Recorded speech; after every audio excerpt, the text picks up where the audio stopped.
பாரி, ஓரி, காரி, ஆய், அதியன், நள்ளி, பேகன், இந்த 7 பேர் தான் கடையேழு வள்ளல்கள். இவங்க என்ன சாதிச்சாங்க அப்படின்னா, பாரி உங்களுக்கே தெரியும், ஒரு முல்லைக்காக என்ன பண்ணாரு, தன்னுடைய தேரையே கொடுத்துட்டு அந்த மன்னன் நடந்து வந்தார். ஓரி அப்படின்னு ஒரு மன்னன் என்ன பண்ணார்னா, அவரை தேடி புலவர்கள் பாட்டு பாடி வருவாங்க இல்லையா, ஏதாவது உதவி செய்ய மாட்டாரான்னு, அவங்களுக்கு என்ன பண்ணுவாரா, நாடுகளையே கொடுத்து வரான். இந்த உனக்கு இங்கிலாந்து நீ வச்சுக்கோ, பிரான்ஸ் நீ வச்சுக்கோ, அமெரிக்கா உனக்கு அப்படின்னு ஒவ்வொரு நாடுகளையும் அவர் தானமாக வழங்கி விடுவார். காரி அப்படிங்கிற மன்னன் என்ன பண்ணுவாராம், தன்னை தேடி கஷ்டப்பட்டு நடந்து வந்த புலவர்களுக்கு, தானம் கேட்டு வர்றவர்களுக்கு திரும்பி போகும்போது குதிரைகளை பரிசா அளிப்பாராம். அந்த குதிரையில ஏறி கம்பீரமா நீங்க உங்க நாட்டுக்கு போங்க பரிசு பொருட்களோட அப்படின்னு குதிரைகள் கொடுக்கிறவர் காரி. ஆய் அப்படிங்கிறவர் ஊர்கள் கொடுப்பாராம். தன்னை நாடி வந்த புலவர்களுக்கு நாங்க ஆளுக்கு ஒரு ஊர், உனக்கு இந்த ஊர், உனக்கு இந்த ஊர் அப்படின்னு ஊர்களை வாரி வழங்குவார். அதியமான் உங்களுக்கே தெரியும், ஔவை என்கின்ற ஒரு தமிழ் புலவருக்கு நீண்ட காலம் வாழுகிற நெல்லிக்கனியை கொடுத்ததால் அவர் ஒரு வள்ளலாக அறியப்படுகிறார். நள்ளி அப்படின்னு ஒரு வள்ளல் இருந்தார். அவர் என்ன பண்றாரு, தன்னை நாடி வருகிறவர்கள் இன்னொருத்தட்ட போய் கையேந்தி நிற்காத அளவுக்கு எவ்வளவு பொருள் அவர் ஆயுசுக்கும், லைஃப் டைம் செட்டில்மெண்ட் அப்படின்னு சொல்றாங்கல்ல சினிமால, அது மாதிரி அவர் ஆயுசுக்கும் இன்னொருத்தர் வாசல்ல போய் நிக்க தேவையில்லாத அளவுக்கு பொருள் கொடுத்து அனுப்புவார். கடைசியா இன்னொருத்தர் பேகன். இவர் என்ன பண்ணுவார் உங்களுக்கே தெரியும், மழையில நடுங்கின குளிர்ல நடுங்கின மயிலுக்கு போர்வை போர்த்தி விட்டார். இந்த 7 பேரும் வள்ளல்கள். இந்த 7 பேர்ல 2 பேர் ரொம்ப சிறந்தவர்கள் அப்படின்னு நம்ம புறப்பாடல் சொல்லுது. 7 பேர் சிறந்தவர்களா? இந்த 7 பேர்ல 2 பேர் மிக மிக சிறந்தவர்கள். அவங்க யாரு? பாரியும் பேகனும் மிக மிக சிறந்தவர்கள். எதுக்கு இவங்க 2 பேர் மட்டும் மிக மிக சிறந்தவர்கள் கேட்டா, மற்ற 5 பேரும் தன்னை தேடி நாடி தன் வாசலில் நின்று வாய்விட்டு கேட்ட மனிதர்களுக்கு உதவி செய்தார்கள். ஆனால் பாரியும் பேகனும் தான் வாய்விட்டு கேட்காத, தனக்கு இது தேவை என்று கூட தெரியாத வாயில்லாத ஜீவன்களுக்கு வாரி கொடுத்தவர்கள். அதனால வள்ளல்கள் 7 பேர் இருந்தாலும் கூட இந்த 2 பேர் குரலற்றவர்களுக்காக, தனக்கு என்ன தேவை என்று கூட தெரியாதவர்களுக்காக, தனக்கு இது கிடைத்தால் தான் நலமாக வாழ முடியும் என்று கூட அறியாதவர்களுக்காக செய்தார்கள் இல்லையா, இந்த 2 பேர் தான் சிறந்தவர்கள் என்று நம்முடைய தமிழ் சொல்லுகிறது. அந்த வகையில் குரல் அற்றவர்களின் குரலாக, பாதிக்கப்பட்டவர்களின் பக்கத்தில், அறம் என்றால் தனக்கு இது வேண்டும் என்று கூட தெரியாத மா மனிதர்களுக்காக உழைத்த ஒரு கட்சி இருக்கிறது என்றால் அதுதான் நம்முடைய திராவிட கட்சி. இந்த சுதந்திரத்துக்கு முன்னால் தொடங்கப்பட்ட எந்த கட்சியை எடுத்துக்கொண்டாலும் அவர்களுடைய ஒரே நோக்கம், அவர்களுடைய ஒரே கொள்கை, அவர்களுடைய ஒரே இலக்கு என்னவாக இருந்தது? இந்திய நாடு சுதந்திரம் அடைய வேண்டும் என்பதுதான் எல்லா கட்சியினுடைய ஒற்றை நோக்கமாக இருந்தது. ஆனால் திராவிட கட்சிகள் மட்டும்தான் நாடு சுதந்திரம் அடைந்தால் போதாது, என் நாட்டில் வாழ்கிற மக்கள் உரிமை பெற வேண்டும், அவர்கள் சமநீதி பெற வேண்டும், எல்லோருக்கும் சமூக நீதி கிடைக்க வேண்டும் என்பதற்காக தன் இலக்கை நோக்கி நடைபோற்றவை நம்முடைய திராவிட கட்சிகள். உலகத்தில் எத்தனையோ பெரிய தலைவர்கள் போராட்ட களத்திற்கு வந்திருக்கிறார்கள். நீங்க அவங்களுடைய வரலாற்றை கொஞ்சம் பின்னோக்கி திரும்பி பார்த்தீர்கள் என்றால் அவங்க எல்லாருமே அவங்க பாதிக்கப்பட்டிருப்பாங்க.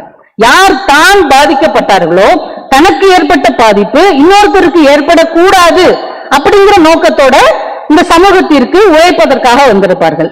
நீங்க காந்தி அவர்களை எடுத்துக்கிட்டீங்கனாலே, மகாத்மா காந்தி தென்னாப்பிரிக்கால வழக்கறிஞரா அவர் வாழ்க்கை நடத்துறார். ஆனா அப்படிப்பட்ட ஒரு மனிதரையே ஒரு ஆங்கிலேயன் என்ன செய்யறான், நீ ஒரு கருப்பு இனத்தவன், முதல் வகுப்பு பெட்டியில் பயணம் செய்யக்கூடாதுன்னு தள்ளி விட்ட உடனே தான் யோசிக்கிறார். தனக்கு ஒரு பாதிப்பு ஏற்பட்ட உடனே நாம ஒரு வழக்கறிஞருக்கு படித்த ஒரு மனிதனையே இந்த ஆங்கிலேயன் இவ்வளவு அவமானப்படுத்துகிறான் என்றால் என் இந்திய தேசத்தில் என் இந்திய மக்கள் எவ்வளவு சிரமப்படுவார்கள் என்று இந்த பொது வாழ்க்கைக்கு மகாத்மா காந்தி வந்தார். எல்லா தலைவர்களுடைய வாழ்க்கையும் நீங்க எடுத்துக்கிட்டீங்கன்னா தான் பாதிக்கப்பட்டதால் இந்த சமூக நீதி தேடி வந்திருப்பார்கள். ஆனால் ஈரோட்டில் ஈவே ராமசாமி என்கின்ற ஒரு மனிதர் தான் பாதிக்கப்படவில்லை. அவர் ஒரு உயர்ந்த ஜாதியில் தான் பிறந்தார். அவர் ஒரு பதவி இருக்கிற இடத்தில் தான் இருந்தார். அதிகாரம் அவர் கைக்கு எட்டுகிற தூரத்தில் தான் இருந்தது. அவர் மிகப்பெரிய பணக்கார குடும்பத்தில் தான் வாழ்ந்தார். அவர் தான் நினைத்திருந்தால் அவர் அந்த செல்வந்த வாழ்க்கையிலேயே வாழ்ந்து தன் வாழ்க்கையை நிறைவு செய்திருக்க முடியும். ஆனால் இந்த வாழ்க்கை, இந்த பதவி, இந்த அதிகாரம் உயர்ந்த ஜாதிக்கும் பணக்காரனுக்கும் மட்டும் கிடைக்க கூடாது, இங்கே வாழுகிற எல்லா உயிர்களுக்கும் இது கிடைக்க வேண்டும், எல்லாரும் சரிசமம், எல்லாரும் சமூக நீதிக்கு உட்பட்டவர்கள் என்று தான் பாதிக்கப்படாவிட்டாலும் பாதிக்கப்பட்டவர்களுக்காக வந்ததால் தான் அந்த அறத்தின் பக்கம் இந்த திராவிட கட்சி இயங்க தொடங்கி இருக்கிறது என்று நாம் கம்பீரமாக சொல்லிக் கொள்ள முடியும். அறிஞர் அண்ணா அவர்கள் 1967, 68களில் முதலமைச்சராக இருக்கும்போது அமெரிக்காவுக்கு சுற்றுப்பயணம் போகிறார். அமெரிக்காவுக்கு சுற்றுப்பயணம் போகிற நேரத்தில் வாடிக்கனில் இருக்கக்கூடிய போப் ஆண்டவர் அவர்களை பார்க்கக்கூடிய ஒரு வாய்ப்பு நம்ம அண்ணா அவர்களுக்கு கிடைக்கிறது. அவருக்கு ஒதுக்கப்பட்ட நேரம் 5 நிமிஷம். போப்பாண்டவர் உலகத்திலே வாழக்கூடிய எல்லா கிறிஸ்தவ பெருமக்களுக்கும் அவர்தான் தலைவர். அவர்கிட்ட பேசுறதுக்கு 5 நிமிடம் அண்ணா அவர்களுக்கு கிடைக்கிறது. அண்ணா அவர்கள் சொல்லுகிறார், காந்தி பிறந்த இந்திய தேசத்தில் கடைக்கோடி தமிழகத்தின் பிரதிநிதியாக நான் வந்திருக்கிறேன் என்று சொல்லி நம் தமிழர்களுடைய வாழ்வியலையும் பண்பாட்டையும் 5 நிமிடம் பேசி முடிக்கிறார். இப்போது போப்பாண்டவர் சொல்லுகிறார், அறிஞர் அண்ணாவின் அழகான பேச்சில் மயங்கி போன போப் அவர்கள் சொல்லுகிறார், இன்னும் கொஞ்ச நேரம் பேசுங்கள், நீங்கள் பேசுவதை கேட்டுக்கொண்டே இருக்க வேண்டும் போல் இருக்கிறது. அதற்கப்புறம் 55 நிமிடங்கள் அறிஞர் அண்ணா போப் அவர்களிடம் பேசுகிறார். அந்த பேச்சை கேட்டு வியந்து போன போப்பாண்டவர் அவர்கள் அண்ணாவின் கையை பிடித்துக் கொண்டு கேட்கிறார், ரொம்ப சிறப்பாக பேசுகிறீர்கள், மிகச்சிறந்த அறிஞராக இருக்கிறீர்கள், உங்களுக்கு என்ன தேவை என்று சொல்லுங்கள் என்று. அறிஞர் அண்ணா தனக்கு என்ன தேவை என்று சொல்லியிருக்கலாம், தமிழ்நாட்டுக்கு என்ன தேவை என்று கூட கேட்டிருக்கலாம். ஆனால் அவர் என்ன கேட்டார் தெரியுமா? இந்திய சுதந்திரத்துக்காக இந்தியாவும் கோவாவும் ஒரு காலத்தில் போராடிய போது இந்தியாவுக்கும் கோவாவுக்கும் சுதந்திரம் கிடைத்தது. கோவா இந்தியாவோடு இணைந்தும் விட்டது. ஆனால் அந்த கோவாவிலிருந்து போராடிய ராணடே என்கின்ற ஒரு புரட்சி வீரன் இன்றைக்கும் போர்ச்சுகல்லில் லிஸ்பன் சிறைச்சாலையில் அடிமையாக துன்புறுத்தப்பட்டு கிடக்கிறார். அந்த மனிதன் விடுதலை பெற வேண்டும், அது நீங்கள் நினைத்தால் முடியும் என்று அவரிடம் யாரோ ஒருவருக்காக கேட்கிறார். ஆச்சரியப்பட்ட போப்பாண்டவர் இது நிச்சயம் நடக்கும் என்று உறுதி கூறி அனுப்புகிறார். சில காலங்களில் அந்த ராணடே விடுதலை செய்யப்படுகிறார். இந்தியாவுக்கு டெல்லியில் வந்து இறங்கின உடனே வாருங்கள், உங்களை கோவாவுக்கு அழைத்து செல்லுகிறோம் என்று சொன்னபோது ராணடே சொன்னார், நான் எந்த மக்களுக்காக போராடினேனோ, யாருக்காக என் உயிரையே தத்தம் வைத்தேனோ அவர்கள் என்னை தேடவே இல்லை. எங்கோ ஒரு தமிழகத்தில் அறிஞர் அண்ணா என்கின்ற ஒரு மாமனிதர் நான் விடுதலை அடைய வேண்டும் என்று வேண்டினாரே, நான் அவரைத்தான் முதலில் பார்ப்பேன் என்று சொன்னார். ஒரு துயரமான பதில் கிடைத்தது. அந்த மாமனிதர் இறந்து போய்விட்டார். உடனே ராணடே சொன்னார், நான் போக வேண்டியது கோவா அல்ல, அந்த மனிதர் இறந்த நினைவிடத்திற்காவது என்னை அழைத்து செல்லுங்கள் என்று தமிழ் மொழியே அறியாத ஒரு மனிதர் அறிஞர் அண்ணாவின் நினைவிடத்தில் கண் கலங்கி அழுத வரலாறு அண்ணாவை தவிர இந்த உலகத்தில் யாருக்குமே இல்லை. யாருமே கேட்காத ஒருவருக்கு, யாருமே கவலைப்படாத ஒரு மனிதருக்கு, தான் இப்படி அடைபட்டுக் கொண்டிருக்கிறோம் என்று சொல்லக்கூட வாய்ப்பே வழங்கப்படாத ஒரு மனிதரின் பக்கம் நிற்பதுதான் அறம் என்று இந்த தமிழ் மண்ணில் நிரூபித்தவர் நம்முடைய அறிஞர் அண்ணா அவர்கள். அதை அவருடைய வழியில் வந்த டாக்டர் முத்தமிழறிஞர் கலைஞர் அவர்கள் பிறப்புக்கும் எல்லா உயிருக்கும் என்கின்ற வார்த்தையை வார்த்தையாக மட்டும் எடுத்துக்கொள்ளவில்லை, வாழ்க்கையாக எடுத்துக்கொண்டார். அதனால்தான் இதுவரைக்கும் கலைஞர் அவர்கள் சொல்லுவதற்கு முன்னால் கண் பார்வை இல்லாதவர் எப்படி சொல்லிக்கிட்டு இருந்தோம், அவன் ஒரு குருடு, வாய் பேச முடியாதவர்கள் எப்படி இந்த மனிதர்கள் கூப்பிட்டார்கள், அவன் ஒரு ஊமை, ஏண்டா இப்படி சவுட்டு பயலா இருக்கிற, ஏண்டா இப்படி நொண்டியெல்லாம் இங்க வர்ற, இப்படி அவர்கள் உடல் ஊனமுற்றவர்களாக இருப்பவர்களை உள்ளமும் ஊனமுறச் செய்த ஒரு சமூகத்துக்கு மத்தியில் அவர்களை ஊனத்தை வைத்து தயவு செய்து எடை போடாதீர்கள், ஒவ்வொருவனுக்குள்ளும் ஒரு திறமை இருக்கும், ஒரு ஆற்றல் இருக்கும், ஒரு வல்லமை இருக்கும், இனி அவர்களை மாற்றுத் திறனாளிகள் என்று அழையுங்கள். ஒரு காலத்தில் அவர்கள் சமூகத்தையே மாற்றும் திறனாளிகளாகவும் மாறக்கூடும் என்று மாற்றுத்திறனாளிகள் என்று அவர்களை ஒருபடி உயர்த்தினார். திருநங்கைகளுக்கு திருநங்கைகள் என்கின்ற பெயரை சூட்டி இவர்கள் சந்தி பிழை அல்ல சந்ததி பிழை என்று நான் காமராஜன் பாடினாரே, அதை அழித்துவிட்டு இவர்களும் திருநங்கை திருநம்பி என்று 3ஆம் பாலினம் அல்ல மற்ற பாலினத்துக்கு சமமான இனம் என்று அவர்களை உயர்த்துவதுதான் தன் அறம் என்று டாக்டர் கலைஞர் இந்த மண்ணில் நிரூபித்தார் என்றால், அதே வரிசையில் வந்த நம்முடைய முதல்வர் திரு ஸ்டாலின் அவர்கள் தன்னுடைய முதலடியை எப்படி எடுத்து வைக்கிறார்? காலையில அவசர அவசரமா எழுந்து சாதாரண குடும்பத்தில் பிறந்து அரசு பள்ளிக்கூடத்தில் படிக்கிற குழந்தைகள் சாப்பிட்டும் சாப்பிடாம கிளம்பி ஓடுகிற அவசரத்தில் பள்ளிக்கூடத்தில் போய் வரிசையில நின்று அந்த பிரேயர் நேரத்திலேயே நிறைய பிள்ளைகள் மயங்கி விழுந்தார்கள். ஏன் மயங்கி விழுகிறார்கள்? அவங்க சாப்பிடாம வந்துட்டாங்க, அரையும் குறையுமா சாப்பிட்டு வர்றாங்க, சத்தில்லாத உணவை சாப்பிட்டு விட்டு வருகிறார்கள். வகுப்பறையில் ஆசிரியர் என்ன பாடம் நடத்துகிறார் என்பதை கூட காதில் வாங்க முடியாத அளவுக்கு இருந்த அந்த குழந்தைகளின் வயிற்று பசியை தீர்ப்பதுதான் முதல் அறம். கல்விக்கு முன்னால் பசிப்பிணியை தீர்க்க வேண்டும் என்று ஸ்டாலின் அவர்களுக்கு காலை சிற்றுண்டி கொடுத்தார். இந்த மண்ணில் தான் உண்டி கொடுத்தோர் உயிர் கொடுத்தோரே என்று சாப்பாடு கொடுக்கிறவன் தான் உசுரே கொடுக்கிறவன் என்று சொல்லுகிற ஒரு வழக்கம் இந்த மண்ணில் தான் இருக்கிறது. நீங்க டாக்டர் பட்டம் வாங்கணும்னு வைங்க, கஷ்டப்பட்டு படிச்செல்லாம் முன்னேற வேணாம், இல்ல யாருக்கா பணம் கொடுத்து பட்டம் வாங்கணும்னு கூட அவசியம் இல்லை.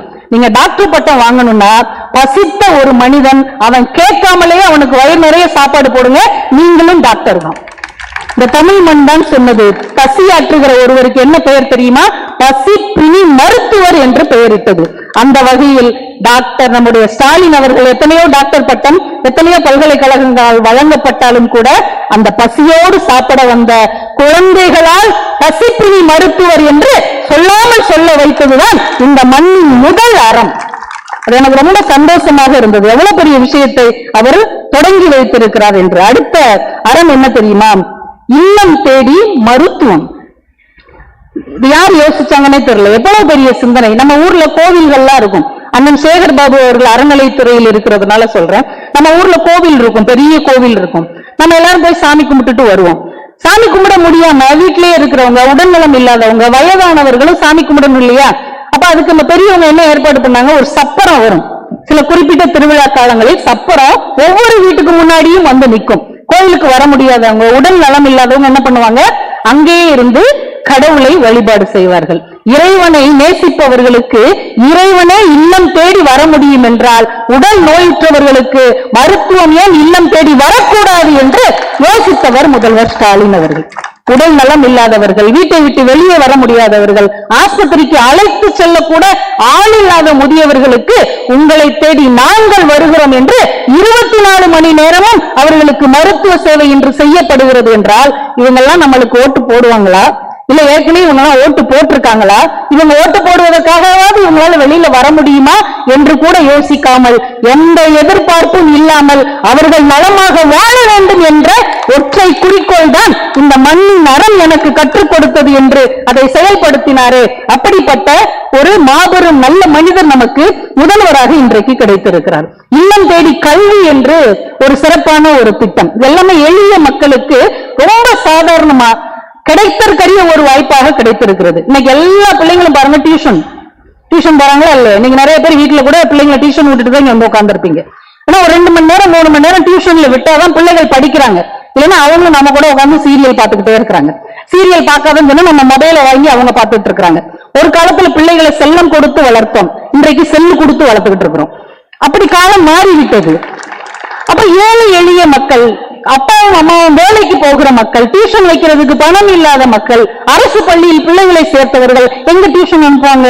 ஒரு 2 மணி நேரமாக அந்த பிள்ளைகள் உட்கார்ந்து படிப்பதற்கு என்ன ஏற்பாடு இருக்கிறது என்று தந்தை உள்ளத்தோடு யோசித்த முதல்வர் அவர்கள் இல்லம் தேடி கல்வி என்று 20 மாணவ மாணவியருக்கு ஒரு ஆசிரியர் என்று மாலை 5 மணியிலிருந்து 7 மணி வரைக்கும் அவர்களுக்கு தனிப்பட்ட முறையில் கல்வி வழங்கப்படுகிறது என்றால், யாருமே உனக்கு ஒன்று தரவில்லை என்றாலும், நீ வாய்விட்டு அதை கேட்கவில்லை என்றாலும் நான் அதை உனக்கு செய்வேன் என்கின்ற ஒரு மாபெரும் சிந்தனையோடு தந்தார் இல்லையா?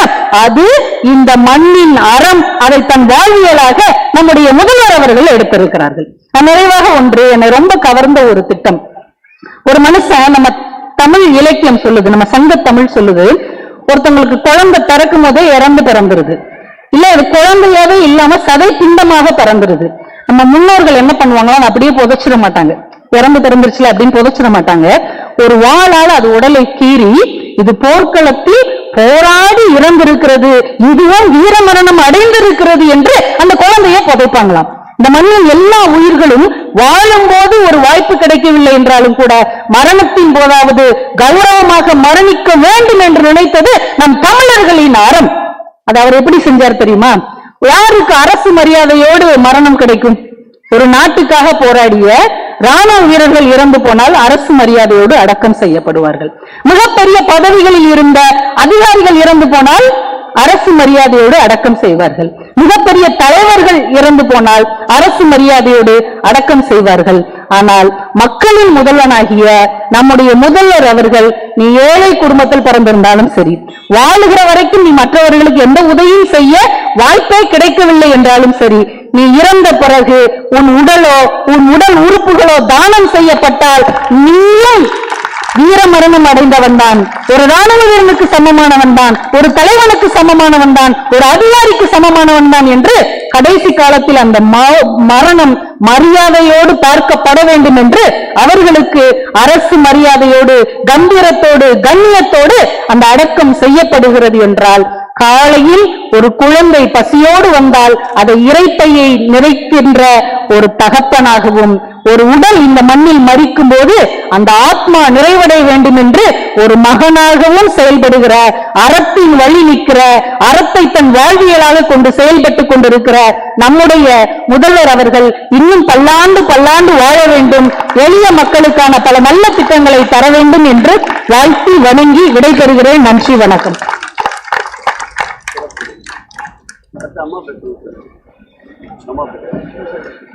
அம்மா எழுத்தாளர்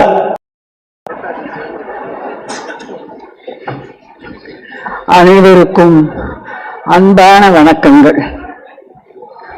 முதலமைச்சர் ஸ்டாலினின் பிறந்த நாள் விழாவை கொண்டாடும் இந்த நிகழ்ச்சியிலே நான் வணங்கும் ஷிரடி பாபாவை அவர் பல பல ஆண்டுகளுக்கு ஆரோக்கியமாக குடும்பத்தோடு சந்தோஷமாக இருந்து பல நல்ல காரியங்களை செய்ய வேண்டும் என்று பிரார்த்திக்கிறேன். அவரை விட வயதில் மிக மூத்தவள் என்ற தகுதியில் அவரை மனதார வாழ்த்துகிறேன். ஒரு அக்கா எப்படி வாழ்த்தாங்க அந்த மாதிரி நான் வாழ்த்துகிறேன். பல்லாண்டு நன்றாக இருக்க வேண்டும். இந்த விழாவில் பங்கெடுக்க அமைச்சர் சேகர் பாரன் கிட்ட கேட்டபோது நான் சொன்னேன், எனக்கு முதலமைச்சரோட தனிப்பட்ட முறையில பரிச்சயம் கிடையாது, அங்கேயாவது அப்பா ஒரு தடவை பார்த்திருக்கேன், அவ்வளவுதான். போன வருஷம் நீங்க கொண்டாடின போது நான் வந்து பேசிட்டேன், கொஞ்சம் தெரிஞ்ச விஷயத்தையும் திருப்பி நான் என்ன பேசுறதுன்னு கேட்டேன். அம்மா நீங்க யோசிங்க, நீங்க எழுத்தாளர், கண்டிப்பாக உங்களால முடியும்னு சொன்னார். அந்த நம்பிக்கை என்னை சிந்திக்க வைத்தது. முதலமைச்சருடைய அரசியல் செயல்பாடுகள் சிந்தனை குறித்து என்னை விட உங்களுக்கு ரொம்ப நல்லா தெரியும். ஆனா அவருக்கு மறுபக்கம் என்று ஒன்று இருக்கிறது அல்லவா? அது என்ன மறுபக்கம்? இந்திரா காந்தி அவர்கள் பிரதம மந்திரியாக இருந்த போது 72, 73 உலக அளவில் போற்றும்படி இருந்தாங்க. ஏன்னா பங்களாதேஷ் அப்போ அத யூனிலேட்ரல் டிக்ளரேஷன் பண்ணியிருந்தாங்க. எனக்கு ஒரு அப்பெல்லாம் டெலிவிஷன் கிடையாது, ஒண்ணும் கிடையாது. ரேடியோல ஆங்கில செய்தி கேட்ட போது எனக்கு ஒரு ஆசை, இப்படி உலகமே போற்றும் தலைவராக இருக்கிறாரு, இவர் எப்படிப்பட்ட மனுஷியாக இருப்பார், எப்படிப்பட்ட அம்மாவாக இருப்பார், மகளாக இருந்திருப்பார், பாட்டி பேத்தி, எவ்வளவு எவ்வளவு பாத்திரங்கள் இருக்கு இல்லையா? சோ போய் டெல்லியில போய் இருந்து 21 நாள் அவங்களோட இருந்து இந்திராவின் கதை ஒரு புத்தகம் எழுதினேன். அது அரசியலே கிடையாது. இந்த மாதிரி நான் சொன்ன மாதிரி மனுஷியாக. இதே மாதிரி ராஜீவ் காந்தி அவர்களோடு 2 முறை பயணம் செய்த போதும் ஒரு பத்திரிகையாளராக நான் போல, அவரை கவனிக்கும் ஒரு மனுஷியாக தான் போனேன். மதிப்புக்குரிய அப்துல் கலாம் அவர்கள், நம்முடைய முன்னாள் ஜனாதிபதி அவர்களை பேட்டி கேட்ட போது கூட அவருடைய மனித நேயம், அவருடைய மதிப்புகளை பற்றி தெரிந்து கொள்ளதான் நான் ஆசைப்பட்டேன். எனக்கு நம்முடைய முதல்வர் அவர்களை எப்படிப்பட்ட மனிதர், அவர் ரசனை என்னென்ன, அவருக்கு என்ன பிடிக்கும் என்ன பிடிக்காது, அது ஹியூமன் பீயிங், ஒரு மனிதராக நான் அவரை பார்க்க, எப்படிப்பட்ட அவர் பிள்ளையாக இருந்திருப்பார், அப்பாவாக இருந்திருப்பார், கணவராக இருந்திருப்பார், இதையெல்லாம் நம்ம உள்ள போய் பார்த்தா எப்படி இருக்கும் ஆசை தோணித்து. இதுக்கும் நான் திரு சேகர் பாபு அவர்களுக்கு தான் நான் நன்றி சொல்லணும். மிக அழகாக 3 புத்தகங்களை எனக்கு அனுப்பி வைத்தார். அது முதலாவது புத்தகம் ஸ்டாலின் என்ற தலைப்பிலே மூத்த பத்திரிகையாளர் சோலை எழுதின புத்தகம். 2வது உங்களில் ஒருவன் என்று தன் வரலாற்றை முதல்வர் அவர்கள் எழுதின முதல் பாகம். 3வது ரொம்ப ரொம்ப முக்கியமான புத்தகம், 800 பக்கங்கள் கொண்ட அவரும் நாமும் என்கிற துர்கா ஸ்டாலின் அவர்கள் எழுதிய ஒரு அருமையான புத்தகம். இது ஸ்டாலின் அவர்கள் வளர்ந்த பிறகு மரத்தை பிடிங்கி இன்னும் இடத்துல நடுறாங்களே, அந்த மாதிரி இல்லை. அம்மாவோட கருவில் இருக்கச்சியே அவருக்கு அரசியல் பற்றின விதை அவருக்குள்ள ஊன்றப்பட்டு விட்டது. அப்புறம் இலை இலையாக துளிர்த்து பல இன்னல்களை சந்தித்து இன்னைக்கு ஒரு மாபெரும் ஆலமரமாக அவர் இருக்கிறார். இது இவருடைய அரசியல் பத்தி, அவருடைய திட்டங்கள் பத்தி, நல்ல செயல்பாடுகள் பத்தி எல்லாம் கவிதா அவரோட கூட பேசினாங்க. உங்களுக்கு எல்லாருக்கும் நல்லா தெரியும். ஆனா திருப்பி நான் சொல்றேன், அவர் ஒரு மனிதராக நம்ம எல்லாருக்குமே பாத்திரங்கள் உண்டு. பிறந்த உடனேயே யாருக்கோ மகள், மகன், சகோதரி, சகோதரன், மருமகன், பேரன், அந்த மாதிரி எல்லா உறவுகள் பிறந்த உடனே வந்துடுறது. நம்ம வளர வளர மாணவன், ஆசிரியர், நண்பர்கள், அதுவும் வளர வளர கல்யாணமான பிறகு கணவன், மனைவி, மாமனார், மாமியார், குழந்தைகள், தகப்பன் என்ற இந்த மாதிரி பல பாத்திரங்கள் நம்ம எல்லாருக்குமே இருக்கு. அந்த மாதிரி முதலமைச்சரை பார்த்தபோது பல பாத்திரங்கள். ஆனா அதெல்லாம் பத்தி பேச நேரம் இல்லை. 3 பாத்திரங்கள் பத்தி மட்டும் அவருடைய அந்த ரோல்ஸ் என்று ஆங்கிலத்தில் சொல்வார்கள். ஒரு மகனாக, ஒரு கணவனாக, ஒரு அப்பாவாக நான் பார்த்து ரசித்து தெரிந்து கொண்டு சிலிர்த்த சில விஷயங்களை உங்களோடு நான் பகிர்ந்து கொள்ள விரும்புகிறேன். பத்திரிகையாளர் சோலை எழுதிய ஸ்டாலின் என்ற புத்தகம் ரொம்ப என்ன பாதிச்சது. அதாவது 23 வயசு, கல்யாணம் ஆகி 5 மாசம், புது மனைவியை நேருக்கு நேர் கூட பார்த்து பேச வாய்ப்பு கிட்டாத அந்த சந்தர்ப்பத்தில் மீசா கைதியாக உள்ள போய் சாலிட்டரி செல் என்று சொல்லக்கூடிய அந்த தனிமையான அந்த சிறை அறையிலே கொட்டை, அது வந்து சாலிட்டரி செல்னா எப்படி இருக்கும் தெரியுமா? நீங்களா யாராவது ஒருத்தர் கற்பனை பண்ணி பாருங்க, கதவை மூடிட்டாங்கன்னா கீழாக கூட உள்ள வெளிச்சம் வராது. அந்த மாதிரி கும்பிட்டு வெளியில இழுத்து போட்டு இஷ்டப்பட்டபடி கண்டபடி கொடுமைப்படுத்தி அடிச்சு ரத்தம் வழியறதுக்கு தொடக்க பஞ்சு கூட கொடுக்கல, குடிக்கிறதுக்கு தண்ணி கிடையாது. அந்த ஈட்டடையில வந்து தடவினா சில பஞ்சு கையில கிடைச்சுதான். என்னன்னு பார்த்தா இவங்களை போடுறதுக்கு முன்னாடி அந்த தொழில் நோயாளிகளை வைத்திருக்காது, அவங்க உபயோகப்படுத்துற பஞ்சு அதை சுத்தம் கூட பண்ணல. இந்த மாதிரி விஷயத்தெல்லாம் படிக்கும்போது அது அவர் சொல்றவர் சோலை என்னமே சொல்றாருனாக்க, எது குறித்தும் கலங்காமல் அவர் இருந்ததை குறிப்பிடும் சோலை சிறை வாழ்க்கை அவருடைய அரசியல் பணத்துக்கு சரியான பாதை அமைத்து தந்தது.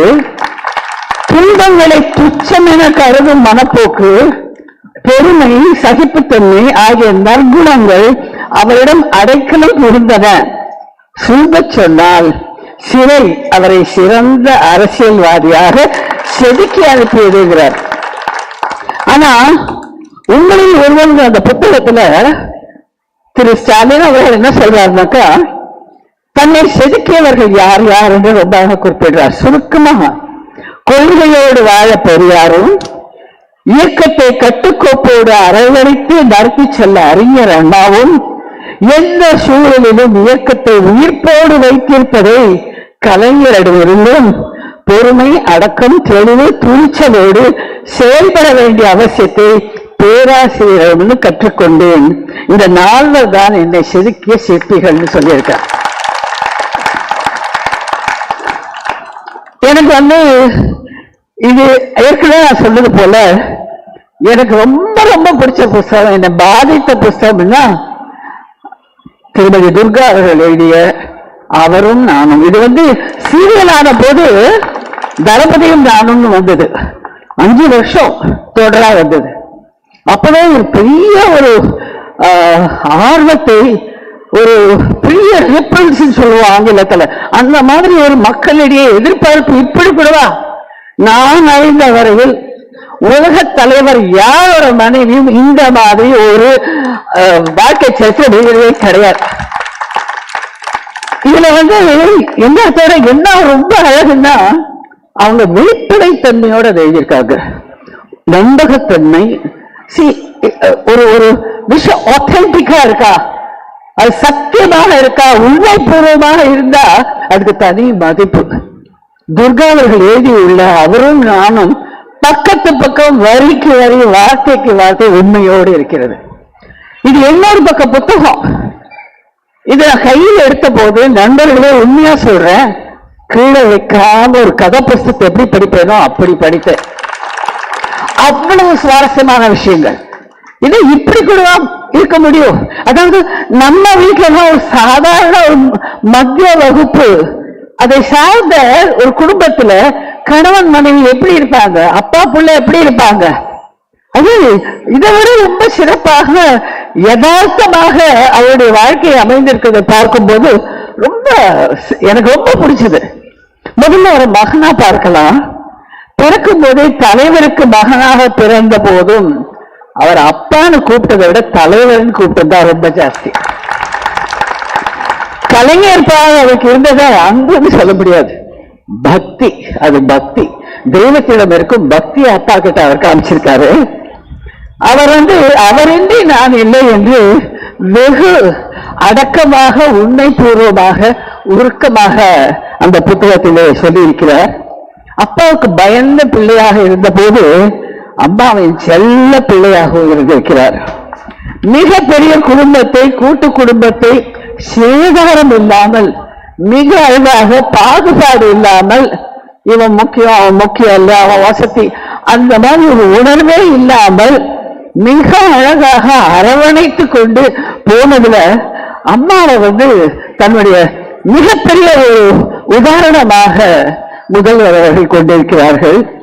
திருமணமான உடனேயே துர்கா அவர்களிடம், நீ அம்மா மாதிரி பெருசா போட்டு வச்சுக்கோ, அம்மா மாதிரி நீளமான கை வலிக்கை போட்டுக்கோ, அம்மா மாதிரி கூட்டு குடும்பத்தை மிக அழகாக அரவணைத்து செல்ல கற்றுக்கொள்ள சொன்னதை சிறமேற்று துர்கா அவர்கள் அண்ணியிலிருந்து பெரிய போட்டு நீண்ட கை அப்படி கடவுளுக்கு எப்படி பிடிக்குமோ அப்படியே அவங்களும் மாறிட்டாங்க.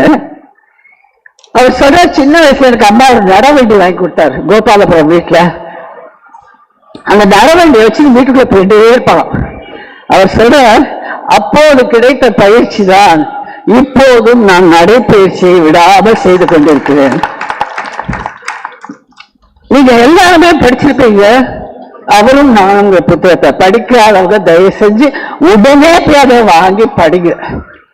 இது திமுக கட்சிக்காரங்க தான் படிக்கணுங்கிறதே இல்லை, இதர கட்சிக்காரர்கள் கூட இந்த புத்தகத்தை படிக்கும் போது ஒரு நல்ல தாம்பத்தியம் எப்படி இருக்க வேண்டும், விட்டு கொடுத்து அனுசரித்து மரியாதை கொடுத்து அன்பினால் எப்படி ஒருவரை ஒருவர் ஆள வேண்டும்ங்கிறதெல்லாம் அந்த புஸ்தகத்துல அவ்வளவு அழகா இருக்கு. இது நிஜமா சொல்றேன், துர்கா அவர்கள் நேரில் உட்கார்ந்து கொண்டு நம்ம கையை பிடிச்சிட்டு தன் வாழ்க்கையில நடந்த சம்பவங்களை மனப்பூர்வமாக சொல்வது போல அப்படி ஒரு யதார்த்தம். மிக மிக நான் ரொம்ப ரசிச்ச, அண்மையில ரசித்த புத்தகம் எது என்று கேட்டால் அவரும் நானும் தான். ஒரு கூட்டு குடும்பத்தில் எப்படி வாழணும், என்னென்ன அட்ஜஸ்ட்மெண்ட் செஞ்சுக்கணும், எங்க விட்டு கொடுக்கணும், எங்க கண்டிப்பா இருக்கணும், அத்தனையும் ரொம்ப அழகாக அந்த புத்தகத்துல ஒரு அட்வைஸ் மாதிரி இல்ல, படிக்க படிக்க ஒரு கதை படிக்கிறாப்புல இருக்கு. ஆனா அத்தனையும் நிஜம். அவர் சொல்ற,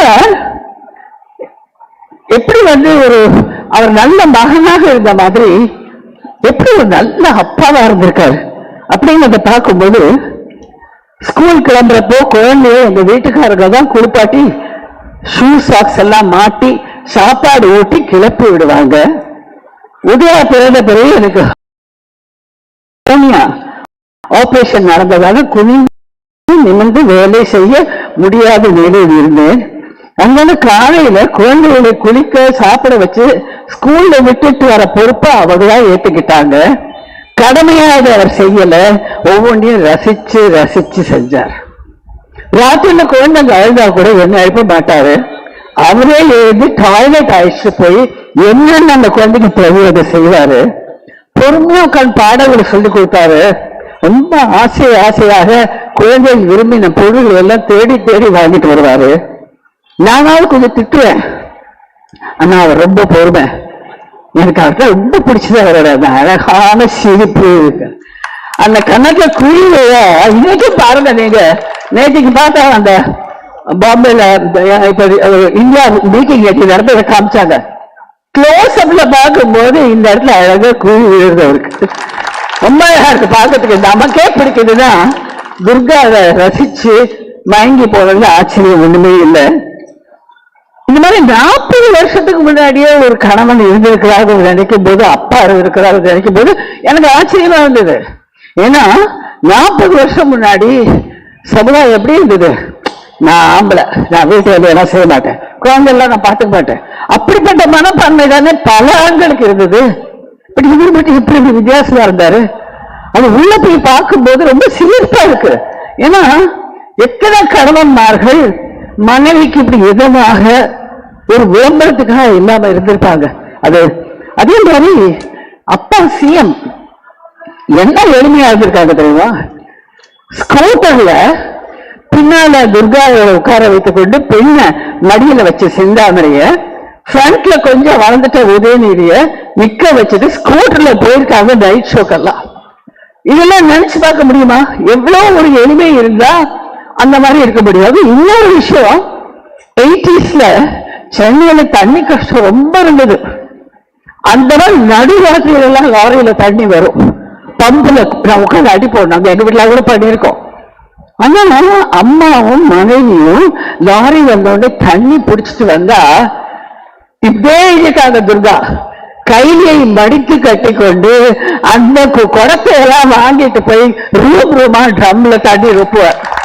என்னன்னா எத்தனை பேர் பண்ணுவாங்க யோசிச்சு பாருங்க. சிஎம் அப்பா வெரசா ஓடி வர 10 ஆள்கள் இருப்பாங்க. ஆனாலும் இது என் குடும்பம், என்னோட அம்மா, என் மனைவி, அவங்க பொறுப்பை நான் பகிர்ந்து கொள்ளணும். அந்த மாதிரி எல்லாம் இந்த மாதிரி நிறைய உதாரணங்கள் நான் அவங்களுக்கு இந்த புஸ்தகம் பூரா இருக்கு, தயவு பண்ணி வாங்கி படிக்க. திருப்பி திருப்பி சொல்றேன், அம்மா மாதிரி மனைவி இருக்கணும்னு ஆசைப்பட்ட மாதிரி அவங்க மாத்திட்டாங்க. அதே மாதிரி தன் கணவன் நடிக்கிறது அவங்களுக்கு பிடிக்கல. குறிஞ்சி மலர் முடிஞ்ச பிறகு சூர்யா அப்படிங்கிற தொடர் ஆனப்புறம் தன்னுடைய இந்த மாதிரி பிடிக்கலைங்கிறத சொன்ன போது நடிக்கிறதே நிறுத்திட்டார். விட்டு கொடுத்தல், பரஸ்பர மரியாதையோடு அன்போடு காதலோடு விட்டு கொடுக்கிற தாம்பத்தியம் எப்போதுமே அல்லாது அவங்க எல்லாருக்கும் ஒரு முன்னுதாரணமா இருந்துட்டு இருக்காங்க. இதுல ரொம்ப வித்தியாசமான சில, ஏன்னா உண்மை பூர்வமாக இங்கிலீஷ் கேண்டிட்னு சொல்றாங்க. கேண்டிட் டிஸ்கிரிப்ஷன் அப்படின்னா எதுவுமே மறைக்காம வெளிப்படையாக நம்பகத்தன்மையோடு சொல்லுவதுக்கு பேர் தான் கேண்டிட். இவங்க துர்கா அவர்கள் சொல்லியிருக்காங்க, கல்யாணமான புதுசுல சில நாட்கள் தான் இருக்கு, இவங்க வீட்டுல பழக்கம் இல்லை, தலைவர்கள் எல்லாம் தலைவர்னு சொல்லி அவங்களுக்கு பழக்கம் இல்லைன்னா அந்த மாதிரி அரசியல் குடும்பத்துல அவங்க வரல. அப்போ முதல்வர் அவர்கள் அவர்கிட்ட சொல்லியிருக்காங்க, தலைவர்கள் எல்லாம் பேர் சொல்லி கூப்பிடாது, அதை மறந்துட்டு என்னங்க அன்பர்கள் வந்திருக்காருன்னு சொன்ன பலாறு ஒரு அற விட்டுருக்காரு. தன்னை கணவன் அறிஞ்சத கூட அந்த புத்தகத்துல இன்னும் சொல்லுவாங்களாங்க, முதலமைச்சரா இருக்காரு, நாடு பூரா அறிந்த ஒரு தாம்பதியா இருக்காங்க. அப்ப கணவன் அழைச்சதை சொல்லுவாரா? ஆனா அவங்க சொல்லிட்டு துர்கா அவங்க சொல்றாங்க, நான் தப்பு பண்ணேன். அவர் சொல்லி இருக்கார், தலைவர்களை பேர் சொல்லி கூப்பிடாதேன்னு. நான் தப்பு பண்ணேன், அதனால அன்னைக்கு அது சரிதான் சொல்றாரு. இதே மாதிரி எனக்கு இன்னும் அந்த புத்தகத்துல பிடிச்ச ரொம்ப பெரிய விஷயம், ஸ்டாலின் அவர்கள் சிறையில் இருந்த போது வினோதா கபாலீஸ்வரர் கோவிலுக்கு போய் வேண்டிக் கொண்டதையும், அப்புறம் அவங்க கோபாலபுரம் தெருவிலேயே இருந்த பிற்பாடு இந்த கண்ணன் கிருஷ்ணன் கோவிலுக்கு போய் கண்ணீர் மல்க நின்றதையும், புட்டபர்த்திக்கும் ஷீரடிக்கும் போய் அங்கே தரிசனம் செய்ததையும், ஏதாவது பிரச்சனை என்றால் தன்னுடைய குலதெய்வமான அங்காள அம்மனை வேண்டிக் கொள்வதை பத்தி அழகா ஒளிவு மறைவு இல்லாம இருக்காங்க. இன்னும் என்ன சொல்லுவாங்க, என்னத்துக்கு அவருக்கு தான் நம்பிக்கை இல்லை, நீங்க இதெல்லாம் எழுதுறீங்க, யாராவது ஏதாவது இதை பத்தி பேச மாட்டாங்களான்னு பேசிட்டு போட்டோம். வீடு கட்டும் போது கேட்டிருக்காரு அவரு முதல்வர் கிட்ட, என்னங்க எனக்கு ஒரு பூஜை ஆசை, உன் இஷ்டப்படி இருந்துக்கோ. எத்தனை பேருக்கு சொல்லுவாங்க, என் வீட்டுல பூஜை மனைவி பண்றா, கோவிலுக்கு போறாங்கிறத வெளிப்படையாக துர்கா அவர்கள் பிளாக் அண்ட் ஒயிட்ல சொல்லியிருக்காங்க.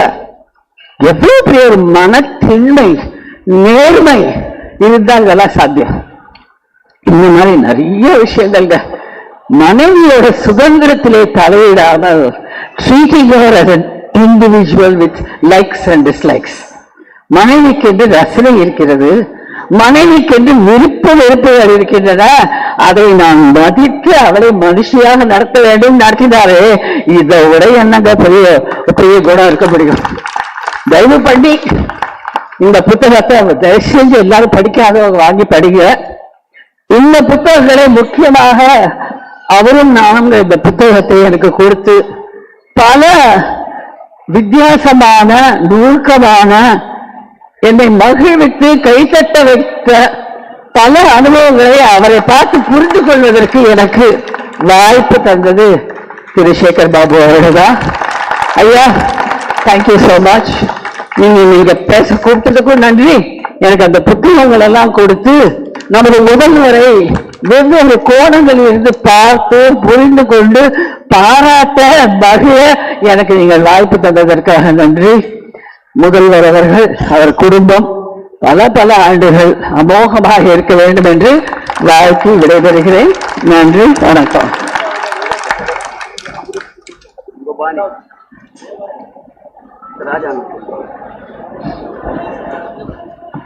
அருமையண்ணன் பட்டிமன்றம் புகழ்பெற்றவர் ராசாமி அவர்கள் உரையாற்றுவார்.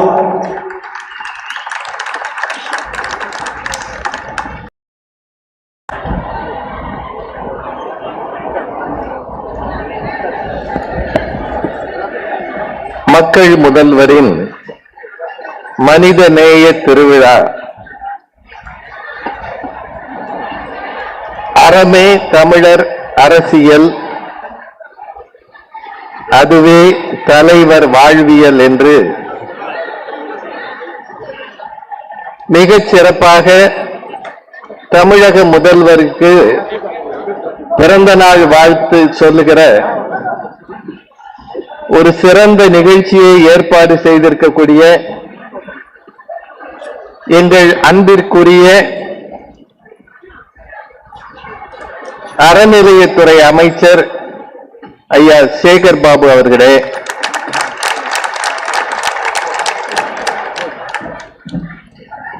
இந்த நிகழ்விலே உங்கள் சட்டங்களுக்கு மத்தியில் தமிழரின் அறம் பற்றி மிகச் சிறப்பாக பழந்தமிழர் வாழ்வியலை கையில் எடுத்துக்கொண்டு தமிழக முதல்வரின் நலத்திட்டங்களோடு அதை பொருத்தி பேசிய திருமதி கவிதா ஜவஹர் அவர்களே,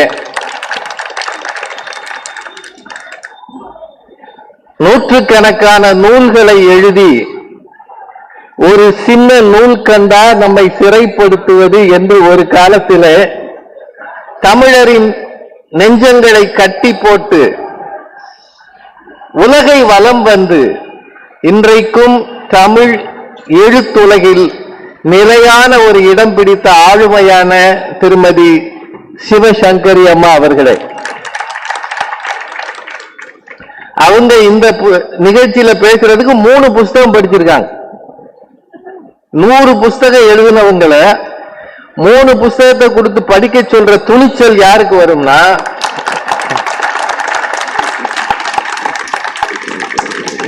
அவருக்கு தான் வரும்.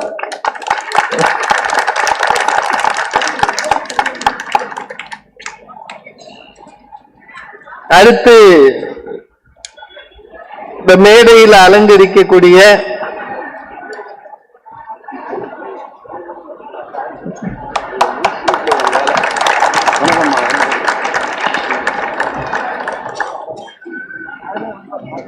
நீங்க இந்த 7 நாட்களை பத்தி யோசிக்கும் போது அந்த 7 நாட்கள்ல நடிச்சவர் வந்திருக்கிறார் பாருங்க.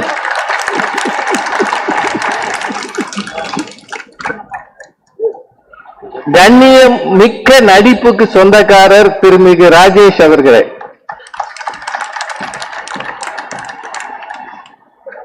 பிறராக வருகை தந்திருக்கக்கூடிய பெரியோர்களே, தாய்மார்களே,